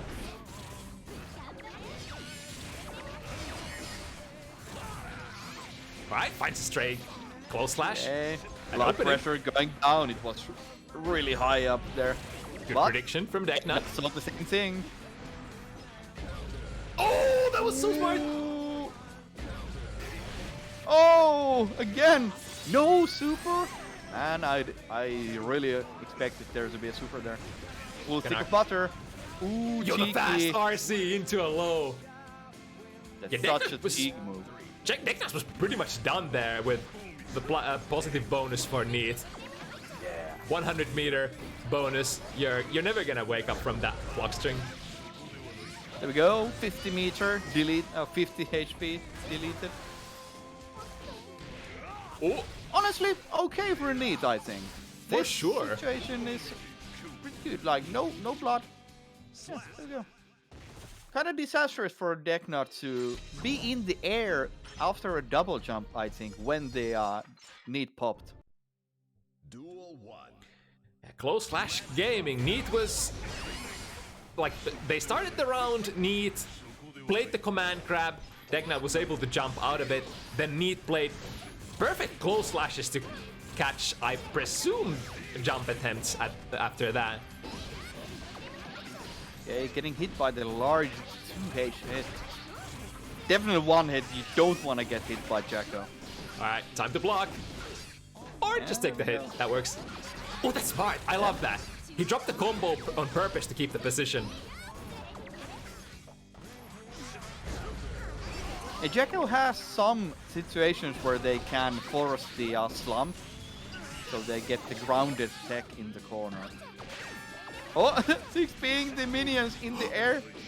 Ooh! That was actually amazing. Neat managing to get one more chance to mix it up there with that low amount of health. Yeah, and everyone knows how Nago does the damage. Like, you get one hit and it's kind of game over. Like, we can see here, that's 2 small combos. Oh no! Again, not Not too bad. keeping track of the meter. Oh, he got blocked there. Is that gonna catch the backdash? Yo, it does! Oh. What a hit for Neat to score. Bam! You're out of there. So okay, just doing this like a bit harder reads, getting. I think this is a mental damage set now. Like, if Neat can do this harder reads and get the rewards, like, goddamn 70% HP. Like, what's Deknud gonna do? The same stuff. It's not working out for them at the moment. And that's Deknud's last saving straw. If they get hit now, it's over. Right, confirm. That's gonna be still a lot of damage. But then again, it's Nago. Yeah, it's Nago, yeah. Relatively speaking. So, no meter, no burst. Last round of the match. Oh! Opportunity. Nice, that's up for not the an over. instant overhead, so gets blocked. Damn it. Yeah, that was. Neat kinda greedy with the instant overhead, not waiting for the Oki. Ooh, that was close though. Neat making the best out of the worst situations there, popping in kind of optimal places, I would say. I think technically, yeah. Of course, they didn't end up getting punished, but gets back to neutral. I think that's a win. So, reset. Oh yeah, but no minions active when you activate. Allows the opponent to maneuver a little. Ooh, tried to 2P there, but not able to catch the 2D from Jacko. Nice again. Moving into the position, the close slash gaming. And now, this could be checkmate if Neat manages to get a hit. Yeah, I think this is gonna kill actually. Ah, no, it's Naga. But 50 meter for Nate. Full throttle though. Respecting after the Beyblade also, nothing. No follow-up, still no punish. Blocks the overhead. It does so much. That's a punish. Yo, that's gonna kill too. That's so close. No way. Not quite. So close. OTG? No, hey, no, it's too far for the corner. Nice Back dash. Oh my god, I'm holding my breath. Yo, Neat. Oh, this time doesn't manage to get the close slash out. Such a good round.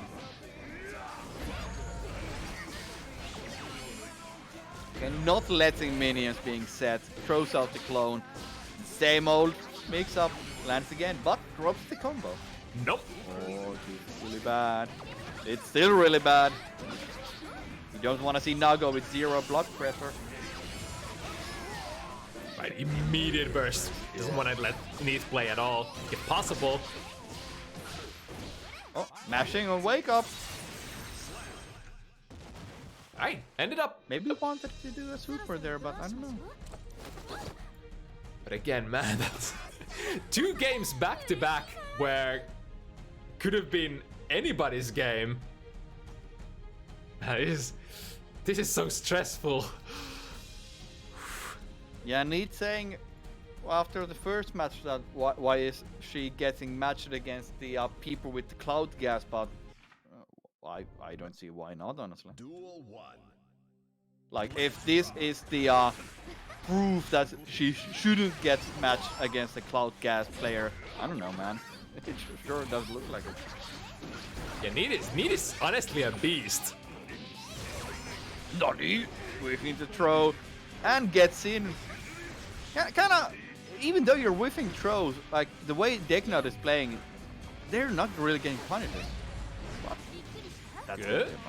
Optimal meterless punish there. Yeah, that's really cool. Oh. Ah, and catching with the shimmy. A Nago fan favorite option there, going for the throw on defense, especially because Nago has a slightly more increased throw range. Ooh, good RPS options here from Deknud. And a very damaging combo as well. And since the super gets the super wall break Oki, and of course the Pussy's bonus comes as a bonus. There we go. Oh no, mashing after the jump S. Break the momentum, immediate burst. Neat has been trying to snipe in a very good spots there with jump D. There we go! Oh, hits it this time. go! I think A bit too low, maybe. yeah, maybe needs a counter hit. I'm not sure. Oh! Oh no, that's a disaster. Oh no! A disconnection. That's from ULTINEET's side. Network error. Okay. Yeah, that's so unfortunate.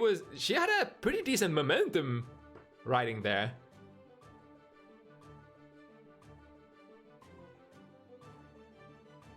Cat's pulling the plug. Yeah, she's on her way back.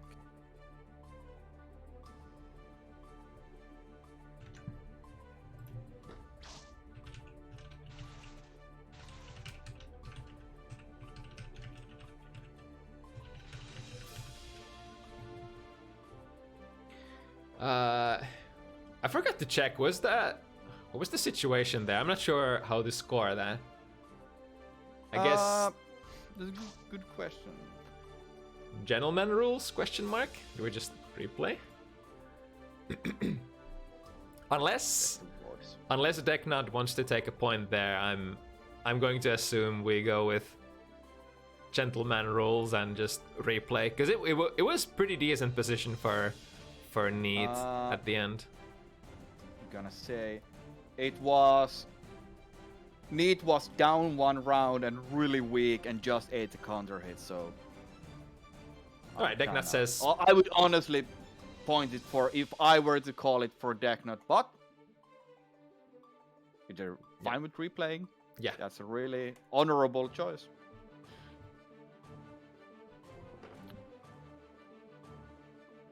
Yeah, that's the spirit. I mean, at this point, I've stopped caring. It's 2-4! You can't stop caring now! It's just getting started. We're getting to the good part. Duel 1. It's not even set pointed. It's not at the desperation limit yet.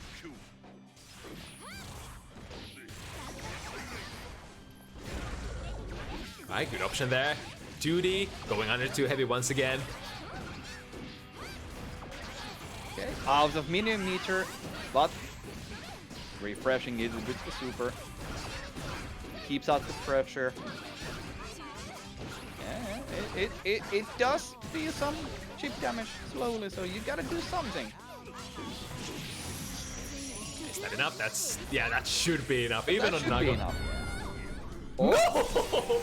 No, it never is. It Listen. literally never is. I'm done trying to predict the damage in this matchup when it comes to that super wall break. Man, it never is enough against Nago. Ooh, big counter hit. Yeah. Big. Runs away with the minion.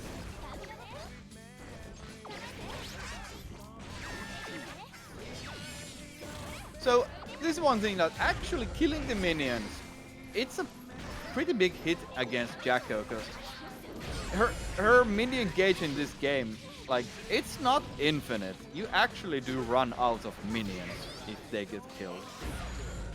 Yes. Ooh, activating the jump K there on cross up, disallowing Need from pressing close slash. Now this is tricky. Not knowing what to do. Just trying to find a place. That's very reminiscent of old Jacko. Yeah, if you get it rolling like that, it does have the same taste of XR Jacko. Having the opponent in the corner, lots of houses on the ground, 6 minions active on you, and then you activate the buff. It's like not like super threatening, I guess, mix-up wise. I guess you do when you have the minions, you have access to, you know, oh, big punish. He doesn't have a burst here. I think this might kill. Almost. Ah, And finds the low. getting thirsty. Mid burst again. I think the mid bursts are really paying off. Oh, Ooh, but again. so this is not gonna be a kill yet, at least. But the blood rage is still going on a bit. Okay. Just back. Oh! Reverse baited.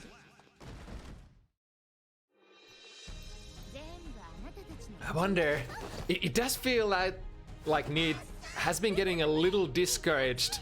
Definitely not as much oomph in the gameplay as at the start. It is kind of difficult because like this matchup, you do have to respect way more. Like you have to be, like you just have to take it sometimes. You have to be very patient, and it can be a frustrating matchup in that sense. I think this is a matchup, as he said, it's not great for Nago, and Jacko does have some good tricks up her sleeve in this matchup. Like, she can kind of zone Nago out pretty well, and she does have pretty okay damage in the end, even though the wall break never kills Nago, but... and these raw supers, they are really strong. And honestly, like all the places where you do have RPS, the last couple of matches, Deknud has had every single RPS option be correct for them. Okay, 3 charges the meter. This is a really tricky spot, because now it's a RPS. Does Jacko do the minion hit or the minion shield? And you just gotta guess it. There we go, finds a hit. Guesses. Ooh, jump over with projectile. Nice backdash. But Need is so dangerously low health. She can't block those projectiles anymore. One more minion. That's good. That's it. No! Still gets it. All right, into the reset. And there we go. Like having just using the time, realizing that just throwing minions will not kill her. The patience does pay off. Eventually you're gonna find positions to RPS. And then you just gotta... Rage! In the air! Got hit, so... Oh wow! That's still... Ooh, fine. Okay, so these are shielded minions. You cannot kill them, so... This is really bad. Okay. Out of meter now, yeah. Man. Yeah, you gotta select your button correctly if you want to kill the minions. Like far slash gets them pretty well. Okay, lab combos. There we go. So this was a combo we saw ULTINEET lab in the Discord some, and it labbing works out, I guess. Pretty much any hit for Neat is gonna seal the deal. But the blood going up. Man, look at it. Like touching minions with too heavy seems to be. Oh no. That's a missing for sure. Like. Alright, decent punish. Here we go. Deknud. Opportunity to bring this back. Activate. Okay. Another 50 meter. This isn't gonna stop in a minute. Oh my god, she finds an interruption. The nerves. The mashing the or not that was genius to just take their chance.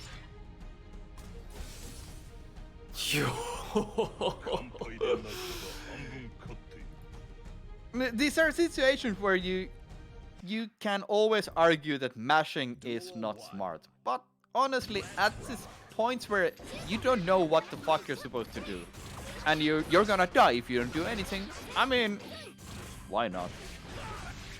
Again, think of the rewards. If it hits, I'm gonna deal this much. If you hit, you're gonna deal this much. Yeah, man. And when Jacko has 100 meter and maybe a positive bonus also, the combo is never gonna stop. Yo, that was so smart. The blue RC slowing down Deknud. Neat. He's on the hunt. Again, one hit from Neat, even though she's in a disadvantageous position. One good button here. But okay. Alright, the wall break kind of saving Neat here. Beyblade. Ooh, whiff the soccer. Oh, reading the throw clash, I think, or a late meaty button. Good use of resources there for Deknud, baiting Neat into going for that throw. That's gonna be Pop City. Not. Oh, so close. There we go. Throw level in the right 2 direction. in the corner. That's really bad for Deknud. Oh, that's so... Deknud going for the YRC. I think I see it.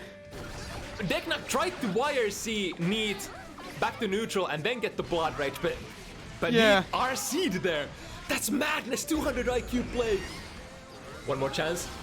Alright, gold burst. Neat going down. So weak, so low HP. Oh, the minion is gonna chip her out. No! Honestly, that's one of the sickest reads I've ever seen. RCing just before that blood rage, that could have been so good for Neat. Holy shit. You really don't see that happening often. Like, you dodge the YRC and get the hit with the blood rage. Like, it's so fun to see, like, interactions like that happen. Oh, did we get the connection issues again? No, both players still in the lobby. Oh, is it 7? Did I miscount? Is it? It is 7. It is 7. Oh. Damn.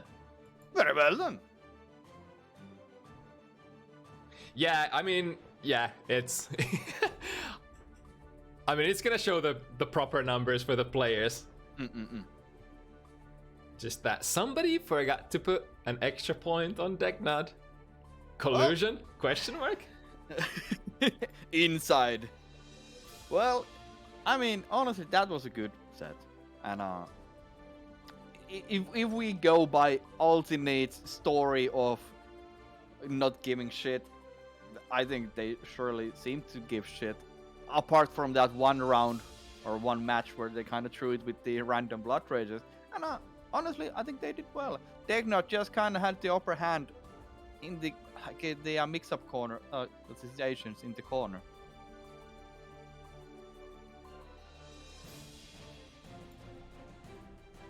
And I think the matchup honestly might not be great for Nagoriyuki. So yeah, I mean zoning worked out really well, getting the minion buffs and just going for the so-called infinite.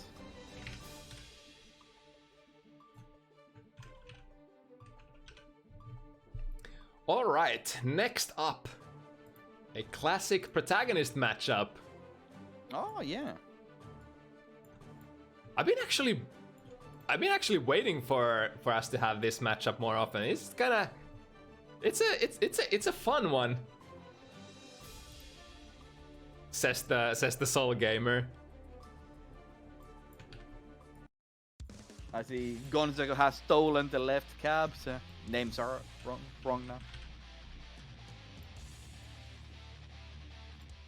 Right, gonna. But like you don't really see souls.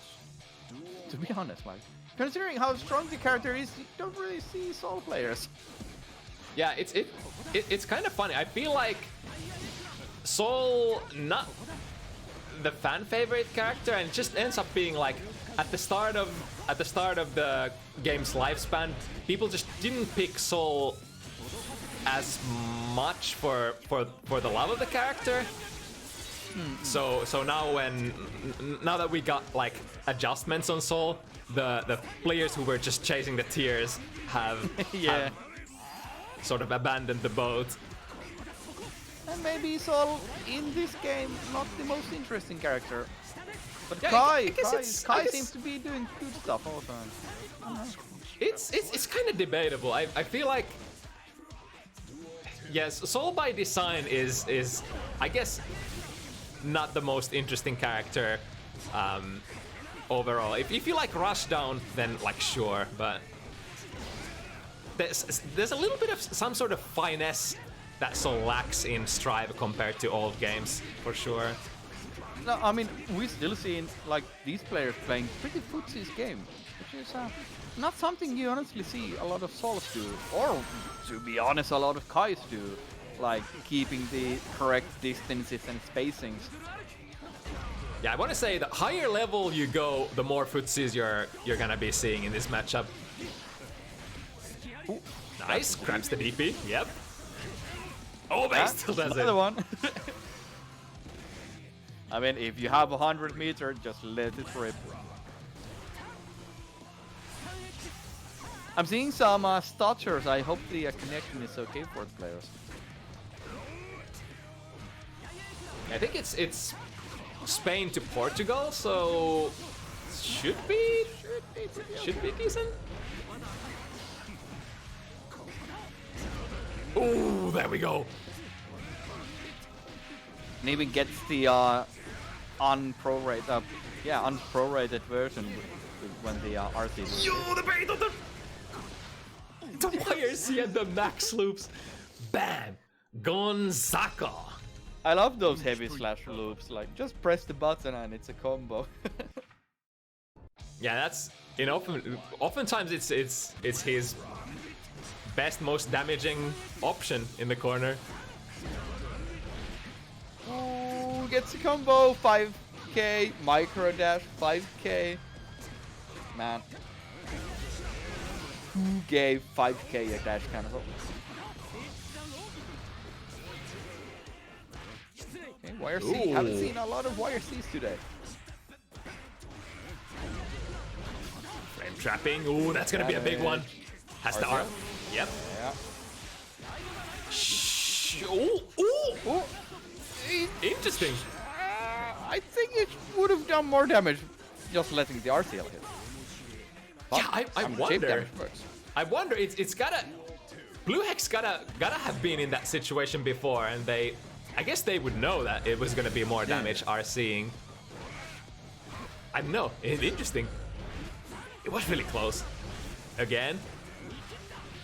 The direct clet. Hitting on counter hit.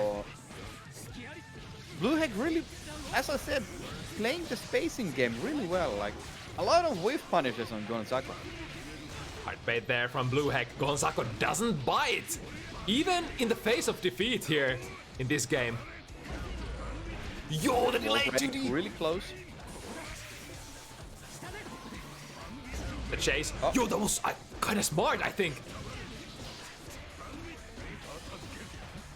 Has the RC. BB really bad on block. Yo, what a conversion, catching that BB out of the sky. And I think keeping it burst safe with the stun edge also. Like you said, like, Blue Hex, playing the footsies game, you kind of have to, is you can't really rush against Soul. It's legendary matchup where you just can't match Soul's rewards ever. So you kind of have to play it smart as Kai. The thing from the previous games though, Kai has usually enjoyed the neutral advantage in ACPR in Exert, but this game Soul has a lot of good neutral tools. 2S, 6S, you can kind of play footsies with Kai on like even footing. Let's say even /4. Ooh, that's gonna be a hit. Yep. No wall break. Bit too far from the corner. Fishing, 2S, extremely good disjoint. Yeah, man. Not panicking pays off really well. Nice, 5k in the air, dash cancel, still plus I think when coming down. Nice, finds the DP. First DP from Blue Hex. One of the few things that you can do after that Fafnir, extremely plus on block. Oh, nice! Using with that super instant, so he doesn't end up breaking the wall. Yeah, and gets the OCG kill. I think that's really smart. Yeah, because like you would put the opponent back mid-screen with a heart knockdown, you would still need one more hit. So it's just about sort of optimizing whether you want to play that last mix-up in the corner or in the mid-screen. And obviously, we all know which position is the better one. Yeah, although usually using the super to break the wall, you would still get OK in mid-screen, so maybe not the worst idea, but I still like the idea of leaving the opponent in the corner with like a sliver of HP. Yeah, /gaming, by the way. Oh, the Vortex still is that move is so dumb. Why do you still get a combo if it trades? It's really... Oh, sorry, I put the point in for the wrong person. There we go, fixed. That's criminal, actually. That you still like. I hate it when there's some moves in the game where even on a trade, you still win the situation. Ooh, that's gonna be a world of hurt. No, actually not. Okay, so Gonzako, no meter, no burst. This is time for Blue Hex to capitalize. Oh, here we go. Is this the time to capitalize with the DI? Has as much life as you can before you activate, so should be able to make good use of this. Oh, yep. No. I think... sure, you can pick up from that with Dragon Install. I think with Dragon Install you can, right? I think you can. They're still getting around, so I mean, I think the Dragon Install paid off. And it's like the dragon, just for the merit of having the Dragon Install activated, changes sort of the pacing of the neutral so much. Nice. Everything is plus now, or like not punishable, let's say. Yeah. Ooh, finds the frame trap, but oh, wrong conversion. Yo, success. Why is it an anti-air also? From downtown, here we go. In the corner. Yeah, 50 meter goes DPRC. Blue Hack also getting. Oh! No! too close. The danger would be disastrous for Blue Hack. And spending the meter for FD, no more super dreams. Nice! It's an anti. The flash conversion. 5k, immediate dash cancel into a combo. Oh, baby! Like, I was watching Blue Hack's meter closely and they almost had 50, so they could have gambled, but they had to FD in under pressure. Oh, nice backdash cash there. And gets the burst out, so that's a really good start for the round. But here comes Soul. Plus frames. S button speed plus. Finds the interruption though. Best you get. Oh, interesting. Chose to not go for the air throw. He's hunting for the big. Gonzako was ready for the air throw, mashing it himself already. Yeah, that's kind of the situation. If you think that your opponent wants to break the throw, then you can go for a strike instead. Either wait for them to land or just jump in there and air counter hit. So a wall break gets a positive bonus, almost 50 meter, and kind of has to stand down, I guess, like backing up against Salt. Yo, that was the counter poke of the year. Yeah, hard bait. Gonzako kinda has to, yeah. Okay, so opting to go for the dust overhead, okay, against the Sol with 50 meter. That could have been a super, a DP, a backdash into a like BRC. Still taking the risk and winning with it.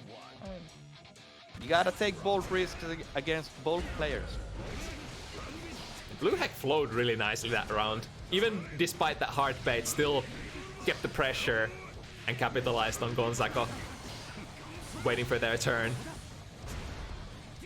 Ooh, that was kind of unfortunate that was IB FD. Yeah. Catches the Bandit Bringer, or the BR, I mean. Oh, wow. PPP, get out from my face. Blue Hair can't really afford to trade much here. Yeah. I like the idea.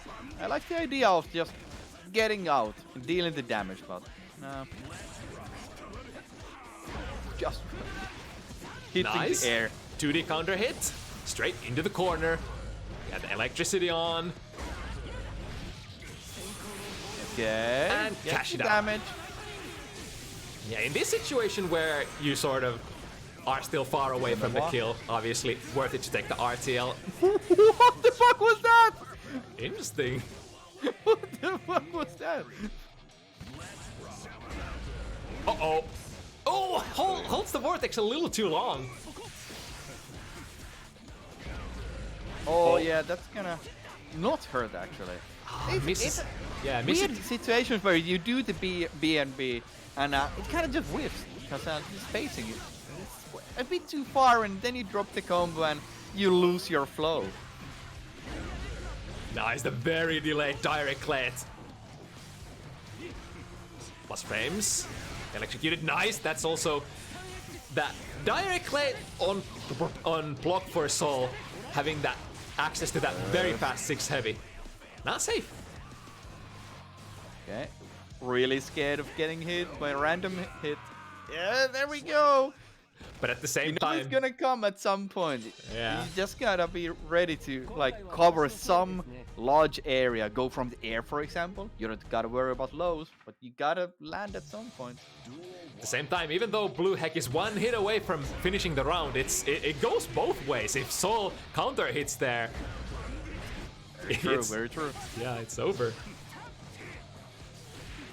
Nice anti-air once again. Heart bait. Blue Hack doesn't bite. There we go. Delays the burst enough. Gets value out of it. I think on observation I've been doing now that neither player has gone for any throws for like, I'd say 3 matches now. Just opting to do frame traps, pressing buttons to keep up the pressure, and like no big throws. Yeah, I guess it's very aggressive plays from both players, deeming that if I try to sneak in a throw, they might be pressing buttons instead. Yeah, that's the. I think you still gotta do them. Like, if you don't do them, the opponent never has to worry about them. I guess one thing is like, Gonzako will definitely DP at some point, so you could. Oh wait! FT! Yo! What's that? I don't know. I didn't know Kai can do that. That was kind of cool. I've never seen that setup before. Yeah.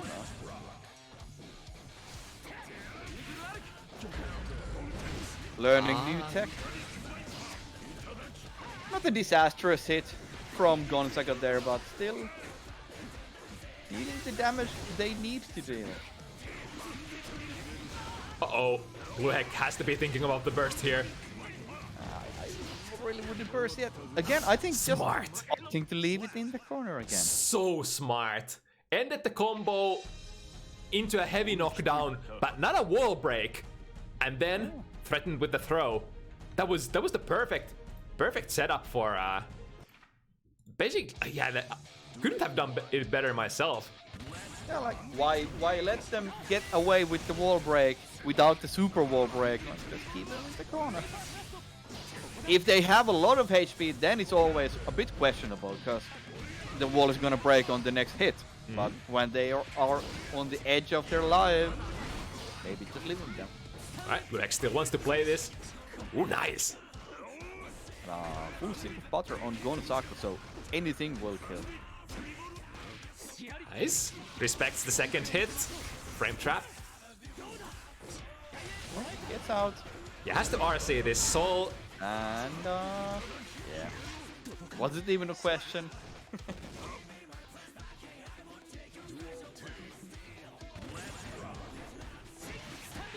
Nice, that was a very far range hit. Now working with the corner. Reading the command grab, I think that was punished after landing. That's so crazy how Soul 6S can actually challenge Kai's full screen pokes.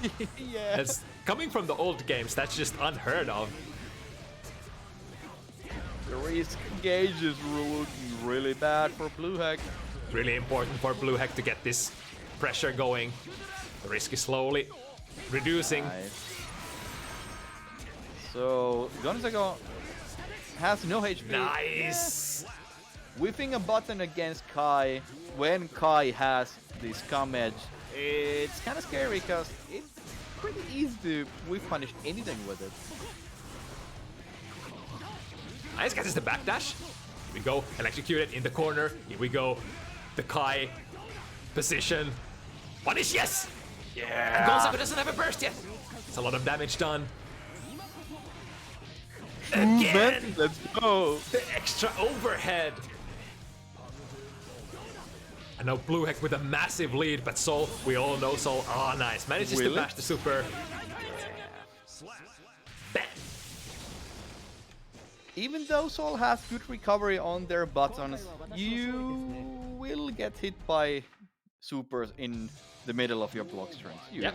If you have the balls to go DP, go reversal super, those close slash, far slash, close slash, far slash, all of those S strings, albeit very plus, they do have gaps in between, so. Oh, 5P anti-air, Xrd plus R tech. Uh-oh. Oh. Ooh, interesting. That was misinput, I would say, from Gonzako, not getting throw out at all. Because that looked like a command grab. Interesting that they chose to go for the dash cancel instead of completing the combo. But maybe wanted to double it up. Scared of the burst, maybe. I'd say. But now that's just big. instantly dominating the round. Dropping the combo, saying that I think Blueheck is gonna burst, but no, they don't have to burst here. They're comfortable giving this round away because Gonzako had a very massive life lead. Yeah, after a start like that, I don't think a burst would do much because the opponent has their momentum going on, their flow is going, and the burst is gonna get baited. Such a high probability of it happening. Decent combo. A lot of damage there for Kai. Oh, interesting. Touching tips. 5p again. I like how Blue Heck is doing the 5p tap anti-air. Like, it's not always gonna hit well, but it does something. Go first. Oh, the 2K not reaching. Doesn't end up mattering. No super again. But 50 meter for both players. Yeah, that's like... Even Scum Dipper RC, when you have that positive bonus, it's... During the next incoming block string, it's gonna build so much meter back for you. And now Blue Heck, first to reach that critical 6 points. But Gonzako not faced, I guess. Dash forward, far slash, go for the gut punch. Go for the big combos. There it is finally. I respect the option of when you are down a lot, still play smart, but go ham. Just go fucking ham. Try to catch them off guard. Because the leader will be like really glad and happy that, oh man, I'm doing so good. Then slam them with the full gorilla. Yeah, it's like rather than searching for like 3 small hits when you're low health is not the best maybe. Like instead getting 1 big hit, 1 big read in is more likely to happen. And like a change of pace, I think, is always a good option. If you are struggling anytime at any like tournament, FT5, FT7s, change the pace. Go slow, start going really fast. Like you might not need to do new tricks, but just changing your gameplay pace will make a difference.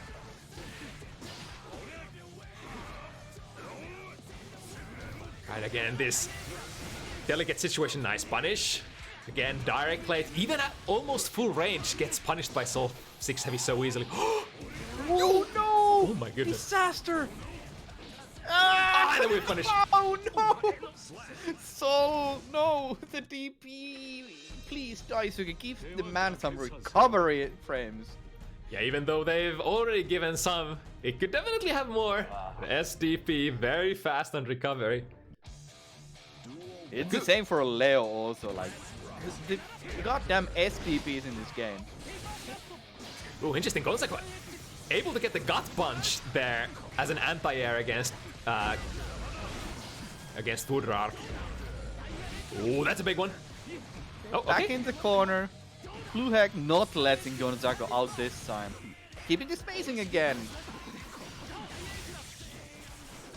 Like, if you don't go to close less distances, it's really hard to air dash out of the corner, jump out of the corner. You're gonna get stuck there. There it is once again. Blue Heck does have a lot of really good tricks for the end of the round gambits. The fast RC double overhead of that food round. Shimming. But we are back in the mid screen. Oh, that... Yeah, 5k without cancel, even on hit, punishable. Gonzako throwing out wild punches. Oh man, Whipping a lot, but... The first hit of the Scum Dipper hit, but too close. The usual Kai curse. That's some cool combos, I'd say. 100 meter for Blue Heck. What's gonna happen? Oh, he's gonna die here. Oh. I think that gets burst. Yeah. So 54 Gonzako now. Did he RC? Oh, was that the start I of don't know what they Dragon did. I think, yeah, it was. They had the blue face. Yeah, face. I think I saw the wings there. That was interesting. So it's not. I thought it's full invul, honestly. So good to know. So Nice working the corner. Mix in a couple of throwing. Yeah, has the burst there. That was gonna be a kill. Oh, nice! That's a good starter. Go to the corner. Dragon install. This time. Time to fly. What's it gonna be? Oh no! Not like this. Okay, Like not spike? like this. Question mark? Maybe. So. It's a lot of hits. Almost got the punish on the stun. There we go. Ah. The 2K really Could be a Hail Mary. Oh! and reads it. Blue Heck taking it with a dragon install. That was a really nice showcase of dragon install stuff that round. Yeah, I think the dragon is like you don't have to do fancy stuff. It still seems to work. And having that repick of your DPs really makes the opponent think, like, how are they gonna structure their defense? Extra value, extra rewards for a single DP. Kind of nice. A lot of the stuff about improved stun edge also. That's yeah. I think that's a really big deal. Yeah, that's one of the few times that I actually see the heavy fireball Oki with Dragon install on. Man, that's a lot of hits. So what's next then? We have. I think. Oh, do we have Carrot? Carrot was had to cancel. The question is, I think Zok and Dovachiv in the end decided to maybe not play. Okay. Very well. I'm not sure. I haven't been checking my Discord in a while, but I presume we're gonna be jumping into the last matchup.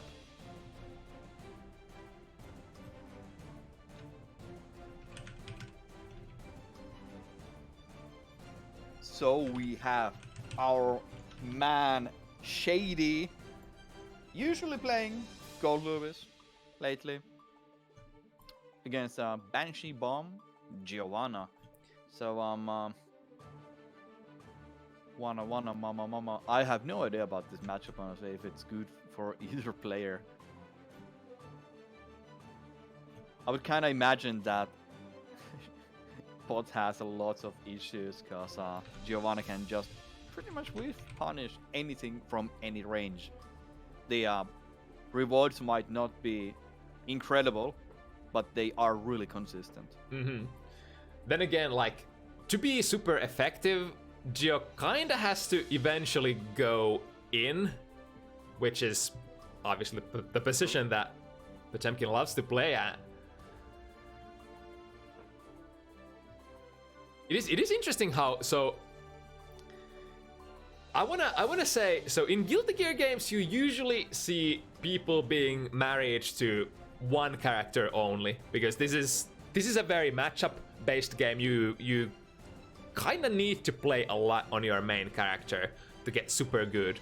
But this goddamn dude Shady plays like at least 3 different characters. I think lately we've seen Shady obviously on their Gold Louis the most, but I think the thing here is why Shady has been playing Potemkin as of late. They wanna get like an alternative pocket pick for maybe Gold Louis's matchups.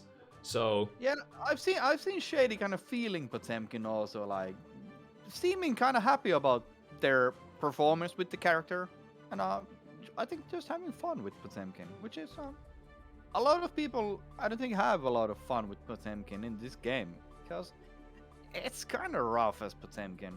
Like, they're a good character, but a lot of the matchups are kind of just pure annoying. Maybe not bad, but just annoying.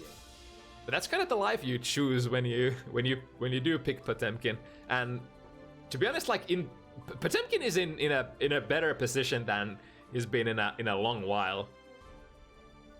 Exert was definitely the struggle game for Potemkin after ACPR, or AC rather.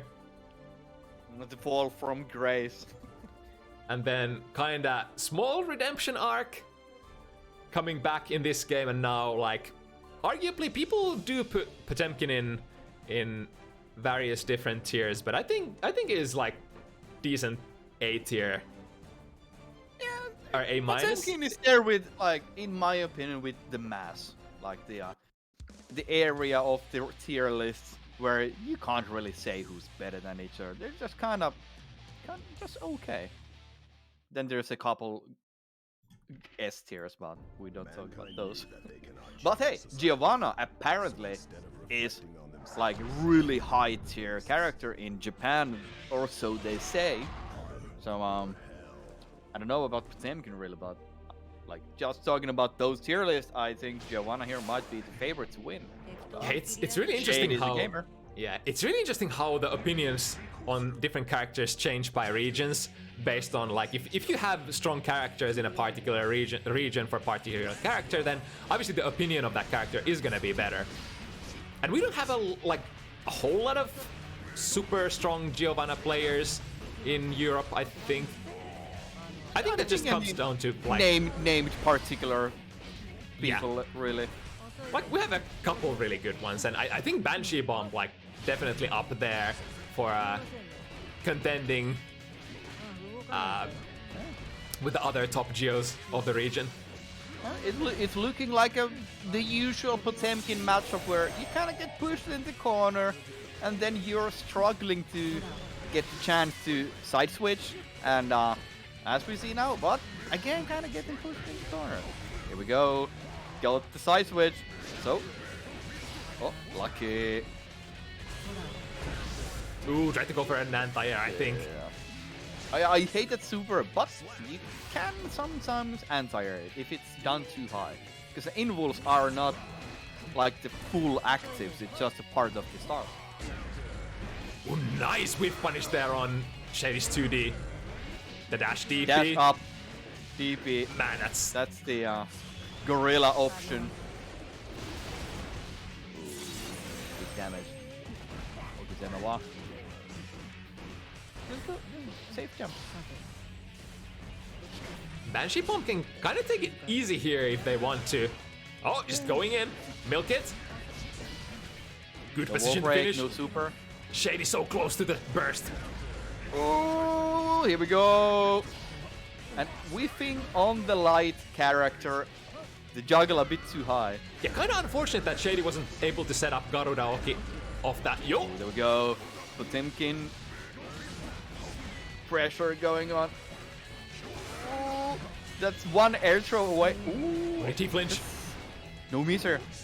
Oh. The patience there. Yeah, how... Man, Shady played that so respectively. Was looking for the burst, was waiting for the super. And just, alright, I think you'll spend everything and I'll just wait it out. Yeah, like, this is the first match. You don't have to panic yet. Nothing has been decided. Just wait it out. See what the opponent is gonna do. Ooh, nice. The first whiffed anti-air. Go for another one. Potemkin, a character where letting your opponent show their hand is really rewarding. When you get the information, you're gonna get more heart rate. Yeah, it's no secret this character is a lot about RPS, so getting a good hunch on what kind of options your opponent is gravitating towards is, like you said, very important information. Like we've seen Banshee going for a lot of run-up DPs, for example. You cannot cancel the DP, so let's go for a hammerfall maybe. Again, pretty YOLO move, but it's an option. Nice, gets there pretty much the only option that will win the DP. Yeah. And like that DP for Geo, not like the best reaction anti-air, but you can sort of put it out there if you think they're going airborne, and man, if it hits as an anti-air. Yeah, it works out usually pretty well. The hitboxes are pretty good. They don't always hit well, but even if it trades, you still get the pickup. It's kind of like a low profiling hitbox. And it's relatively safe as well when spaced. Yeah. It's one of those DPs that it's kind of hard to punish, even on block.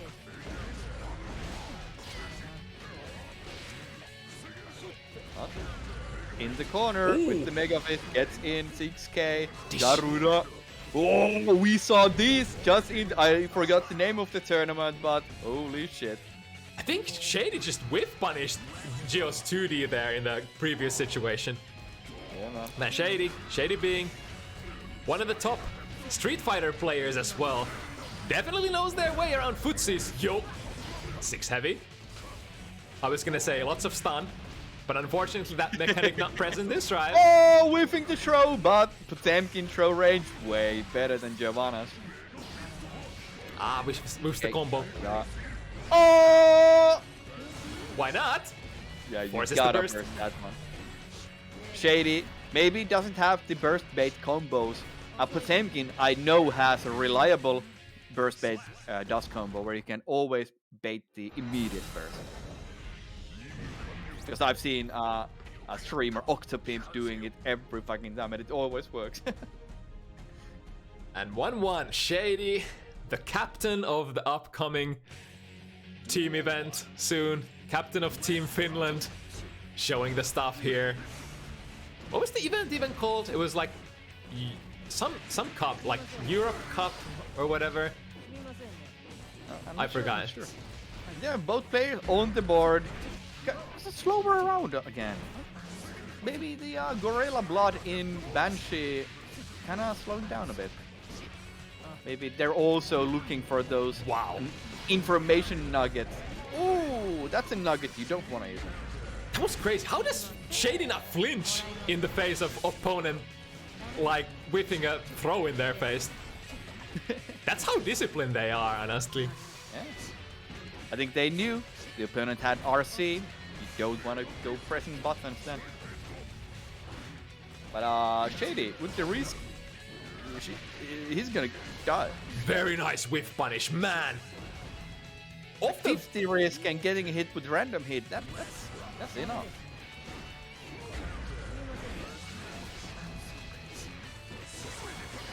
Okay, just bursting. Get out. Give me some room and right back in. If you burst Giovanna, you have to do something immediately. Because what's gonna do that? Giovanna takes like 2 seconds to get back in. Yeah, the last hit finds the low. Sometimes it just does go like this. Giovanna pretty decent on pressure. Oh, pretty decent, as they say, pretty decent. Decent at best. Yeah.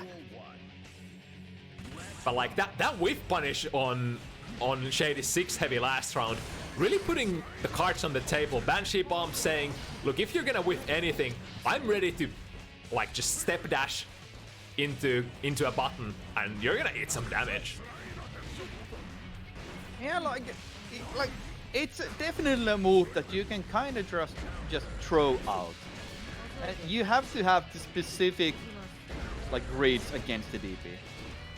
I think on block, I think Potemkin should get something always, like maybe 2D or bar slash, but that's it. Ooh, alright, nice. Reverses out, but yeah, very respectful here. BansheeBomb has so much meter to work with. That's gonna wall break. Oh, not quite. So, not the kill yet. Ooh, so. Garuda. Dash DP again. Luckily for Banshee, Shady was pretty far in that Garuda pressure situation. Oh. Yeah, not really scared of the Buster follow-up then. But then again, when the Garuda is really far, you can't do anything about it. Speaking of Garuda, you're in the mix. I've been taught from the Elda Potemkin that mid-screen Garudas just backdash them, because even if it hits, Potemkin gets 0.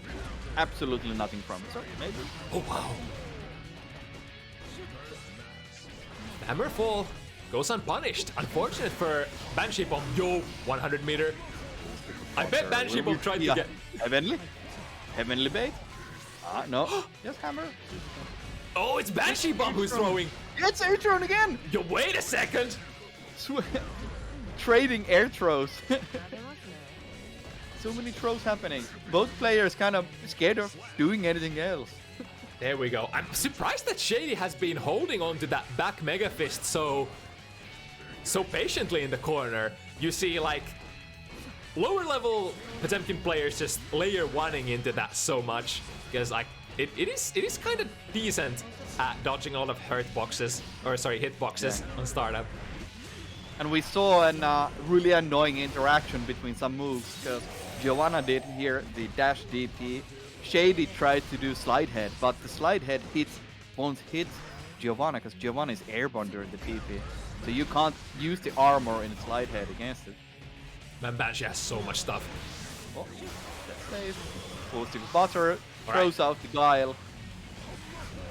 Respect this. Nice, they standing. Overhead. Oh! Yeah, there we go. But that's all of Shady's meter gone. But maybe he doesn't need it. BansheeBomb. Yo, perfect interruption. I think that even might have been on reaction, because 6H is a slow button, so. But yeah, guys, if Garuda hits on its late active frames, you basically have a, I think you have a airtight string into another Garuda. It's not airtight, but it's like plus 14 or whatever the fuck, like insanely plus.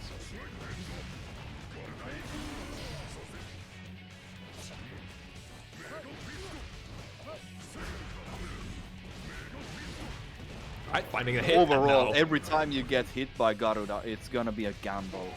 The gamble situation just kind of changes depending on how late the Garuda hit was. But you don't wanna get like Garuda on block. Oh, the spiral arrow finding a frame trap. Yo, the patient just neutral jumping. Footsies The in RPS. this matchup. Ooh! Gets out, burns 100 meter. Fuck it, I don't need it. Okay, not crossing up. Oh, that was so good. Shady got the IB. That would have probably been a punish, but missing the timing. That's crazy. I think that was supposed to be a punish. Yeah, he's looking kind of rough with these situations. Kind of whiffing spots that kind of maybe should work, but just not getting the reward. Nice pickup from Banshee. Coast to coast. Okay, so this is gonna be a kill combo next one. With the oh, that's safe. That's But one option to escape the corner for sure. Doesn't take the classic. you wanna... I mean, ooh, that was maybe realized that the drill was a bit too telegraphed. Buster? No, that's a Buster, right? Oh, the ass from the heavens. Man. Ooh, that's a big one. Here we go, into the corner. Unfortunately, didn't get it in a position to Garuda. Okay, this time, dash DP way too close. Gets the punish, but not a large one at least. Banshee still has the chance to get out from this. Oh, I hate that! Ooh. Hammerfall, Right, say that. Hammerfall drift forward into Garuda. My least favorite thing in this game. You hate to see the PRC Buster combos or the mix-ups. They are disgusting. Like the fake Garuda where you PRC drift and Hammerfall PRC. Disgusting.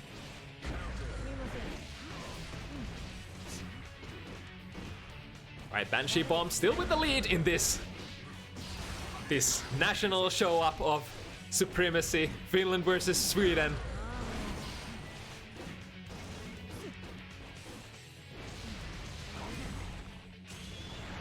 Ooh, did Shady flinch?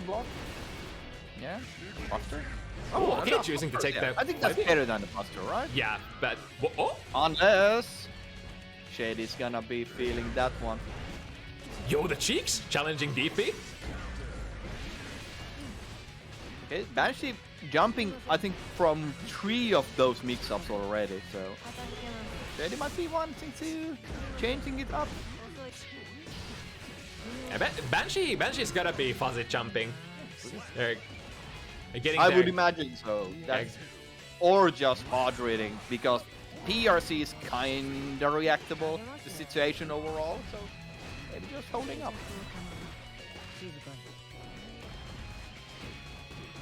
So this is the position where Giovanna really shines, really close up, doing air dash resets. Small block strings. Ooh, there, finally Shady reached the throw attempt. To get back in, pushes Shady back in the corner. Nice! The Kara Buster reaches from the edge of the stage. That's a disaster. No burst. Didn't get the meter from it. Just hanging on the 50 meter now. That's has to use it on the PRC. Losing their only lifeline now. Oh, 2P whipping.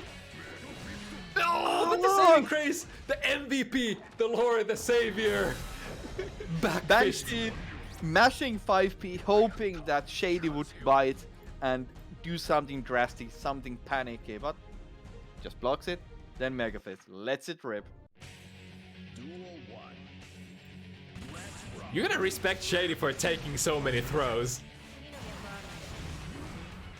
Yeah, Potemkin has the HP also. One of those characters that really can take some throws. Yeah, I mean, take a couple of throws, even 3 throws instead of the big counter hit.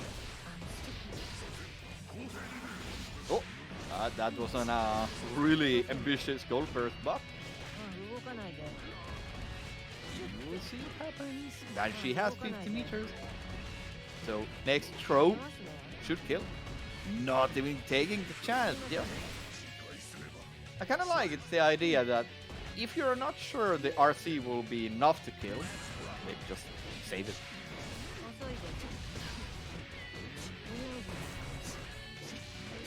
Ooh, I think got the backdash there from Shady. Back Mega Fist plus on block. So able to build a little bit of space here, but for how long? Nice! Makes it whiff! That's the best way to actually land, or to get value out of Only that. way to actually get something against Right. Super, because it's plus on block. Holy shit. Feel the deep end! Ends up hitting. Here we go, Garuda.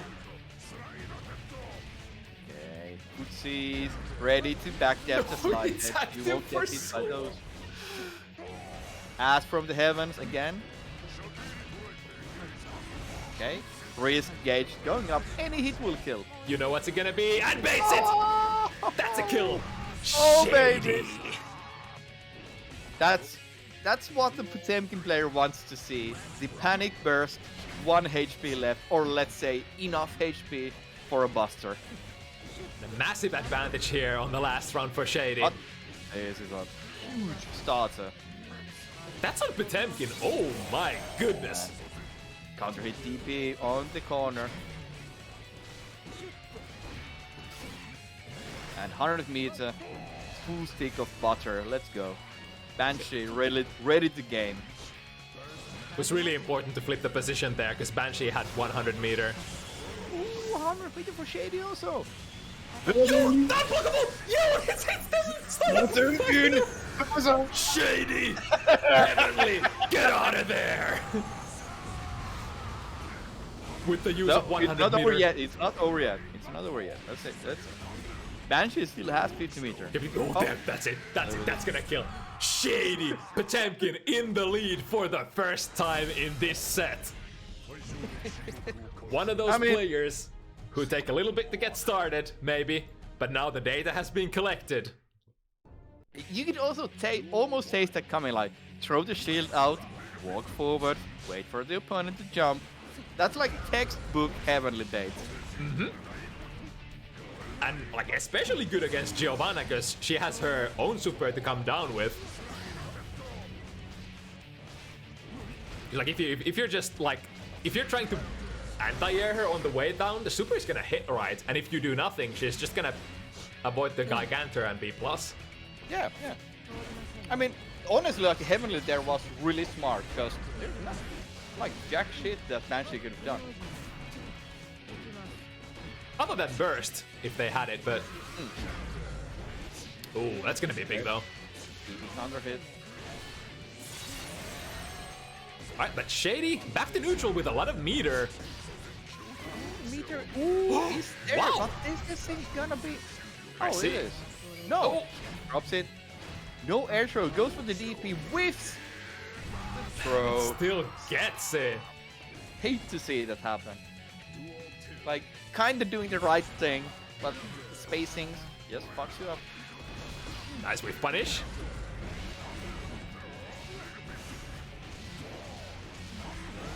But now, ooh, that's waiting for the burst. So, Banshee has to burst. They really want to use Gold Burst, I think. Yeah, You but can't. it's Ooh. Gold burst so dangerous in this game, though. Yeah. Yeah, yeah. I guess Potemkin gold bursting against a player like Shady who doesn't seem to like just throw out shit. He's not gonna hit. It's like holding that burst was the right call there because Shady was baiting, but after that bait, like Banshee was already too low health to like make any relevant burst plays. Yeah. In this successive situation. Here we go. Gem under pressure again. Textbook. Throws, air dashes, single buttons. There we go. Finds the back Mega Fist. And the momentum flips. Yeah, that's fine. I don't think Shady's like angry at all about blocking those. Like, let Banshee waste their meter. Sure. Yeah, get the block stick overhead. Okay. Oh, that's so scary when Potemkin plays at YRC. You're basically in a tick buster situation. Banshee one hit away from taking this round. And Shady has been getting those instant blocks against the up kicks so consistently. I like the change from the game plan from Banshee. It's only one hit, no need to go just right next to Potemkin now. Keep facing a bit. Yeah, 5p, nothing drastic anymore. That was so cool, kind of trying to mix up the timing with which they go for the up kick. Just looking for the chip there on the way out. Alright, here we go. What's it gonna be? Is Shady gonna gamble? Okay. Super gets the damage. It's always good damage with Giovanna Super. Set jump. Yo! Okay. Not fighting. How does he not even flinch? This man has nerves of iron. Ooh!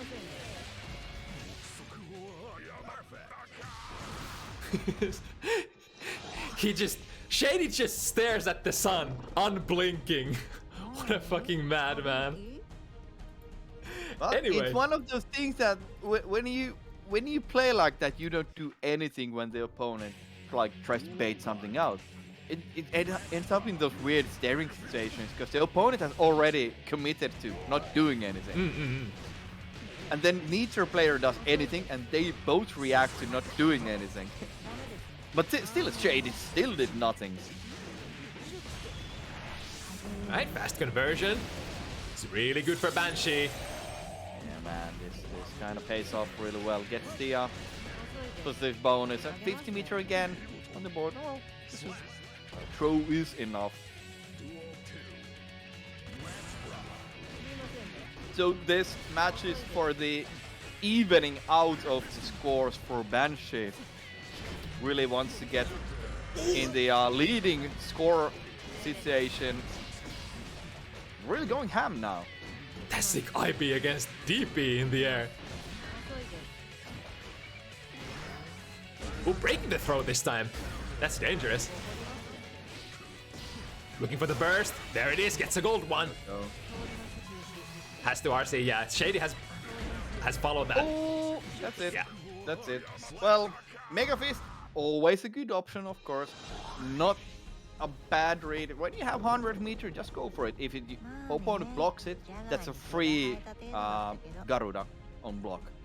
So it's gonna be a big RPS situation. But of course, just mash DP, wins the Mega Fist.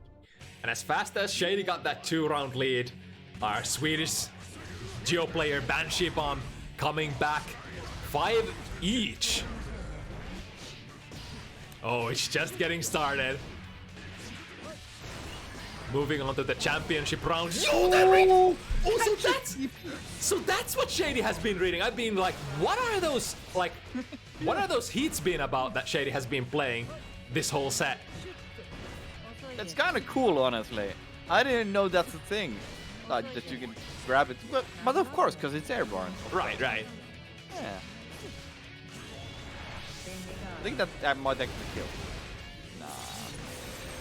Nah, way too long combo. But maybe he would have wanted something more like meaty, like Buster or something. Ooh, good prediction there. Mashes. Shady was going, drifting forward and trying to get the big finishing buster. The BansheeBomb with the right RPS option. Ooh, big one. Okay. Into. No break. Garuda. Look at that chip damage. You all know it. It's punished. DP a bit too close by. Again. But BansheeBomb. I think that might be on reaction, like recognizing the situation. Yeah, BansheeBomb is an experienced player. He sees the future. He sees it coming. He's already ready for the read. Yo, Footsie, 6B. Sliver of hell. Oh, how did he manage? How did he manage to get out that buster there? Oof level maximum. It's like Shady doesn't even whiff busters that much. He just knows the situations where he can get it as an interruption and hits with a really nice frequency. Ooh, interesting. I think that's fair to say, honestly. Like, Shady hasn't been doing a lot of busters, but they do seem to be landing. Yeah. It's as if they know exactly what they're doing. Right, that's a good Garuda to take. Get blown back to the full screen. No further Garuda pressure. Oh, here comes Shady. One read away from getting this game. Oh, That's enough. Lord, yeah, man. Whew. When you get hit by the Garuda, you can already take your hands off your controller and get ready for the next match. Yeah, not the most free situation from that range, but at low health, that 6 heavy surely does the job. Yeah, the punish. And there was, oh, base the burst as well. That was an optimal punish this time by Shady. Shady still left with his own burst, ready for any unexpected disasters.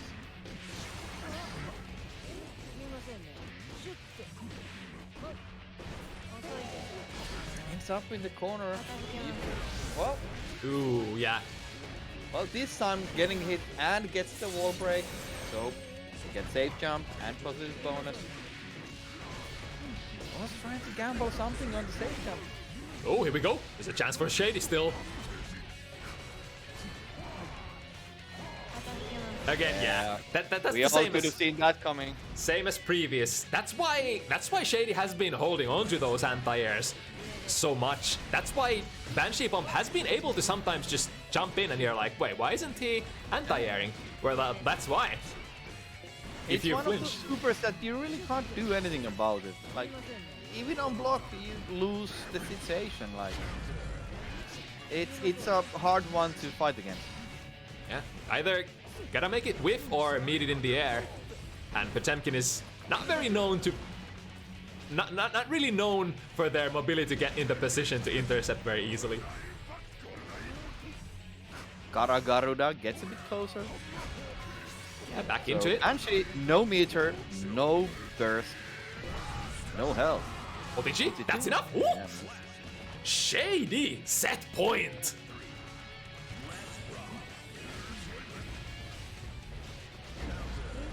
But this time, yeah, when they don't have the meter. This is also set point for Shady, so I'm not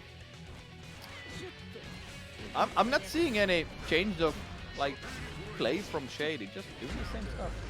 Ooh, The same 6 from Banshee. Just going for the same stuff. Oh, I see. Try to do the one that they tried to do last game. Good jump B. No counter hit. Just go. The simple conversion should take the round Yeah. indeed. Had the increased damage buff with the meter there. And here it is, ladies and gentlemen. We're moving to the last round. So this is the third set that goes here, right? Pretty much. It's been a close evening. So dash DP, round start into a burst. Just throw out all you can. I was like, why did Shady drop that combo? But that's why they were looking for the burst. Ooh, Shady hitting the gold burst. Oh, son, you're dead. Oh, Your bones. oh. Yeah. Yeah, gun. Potemkin gun.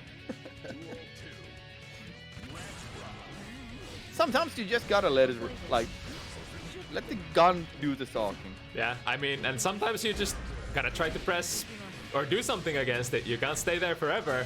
But BansheeBomb. Definitely true.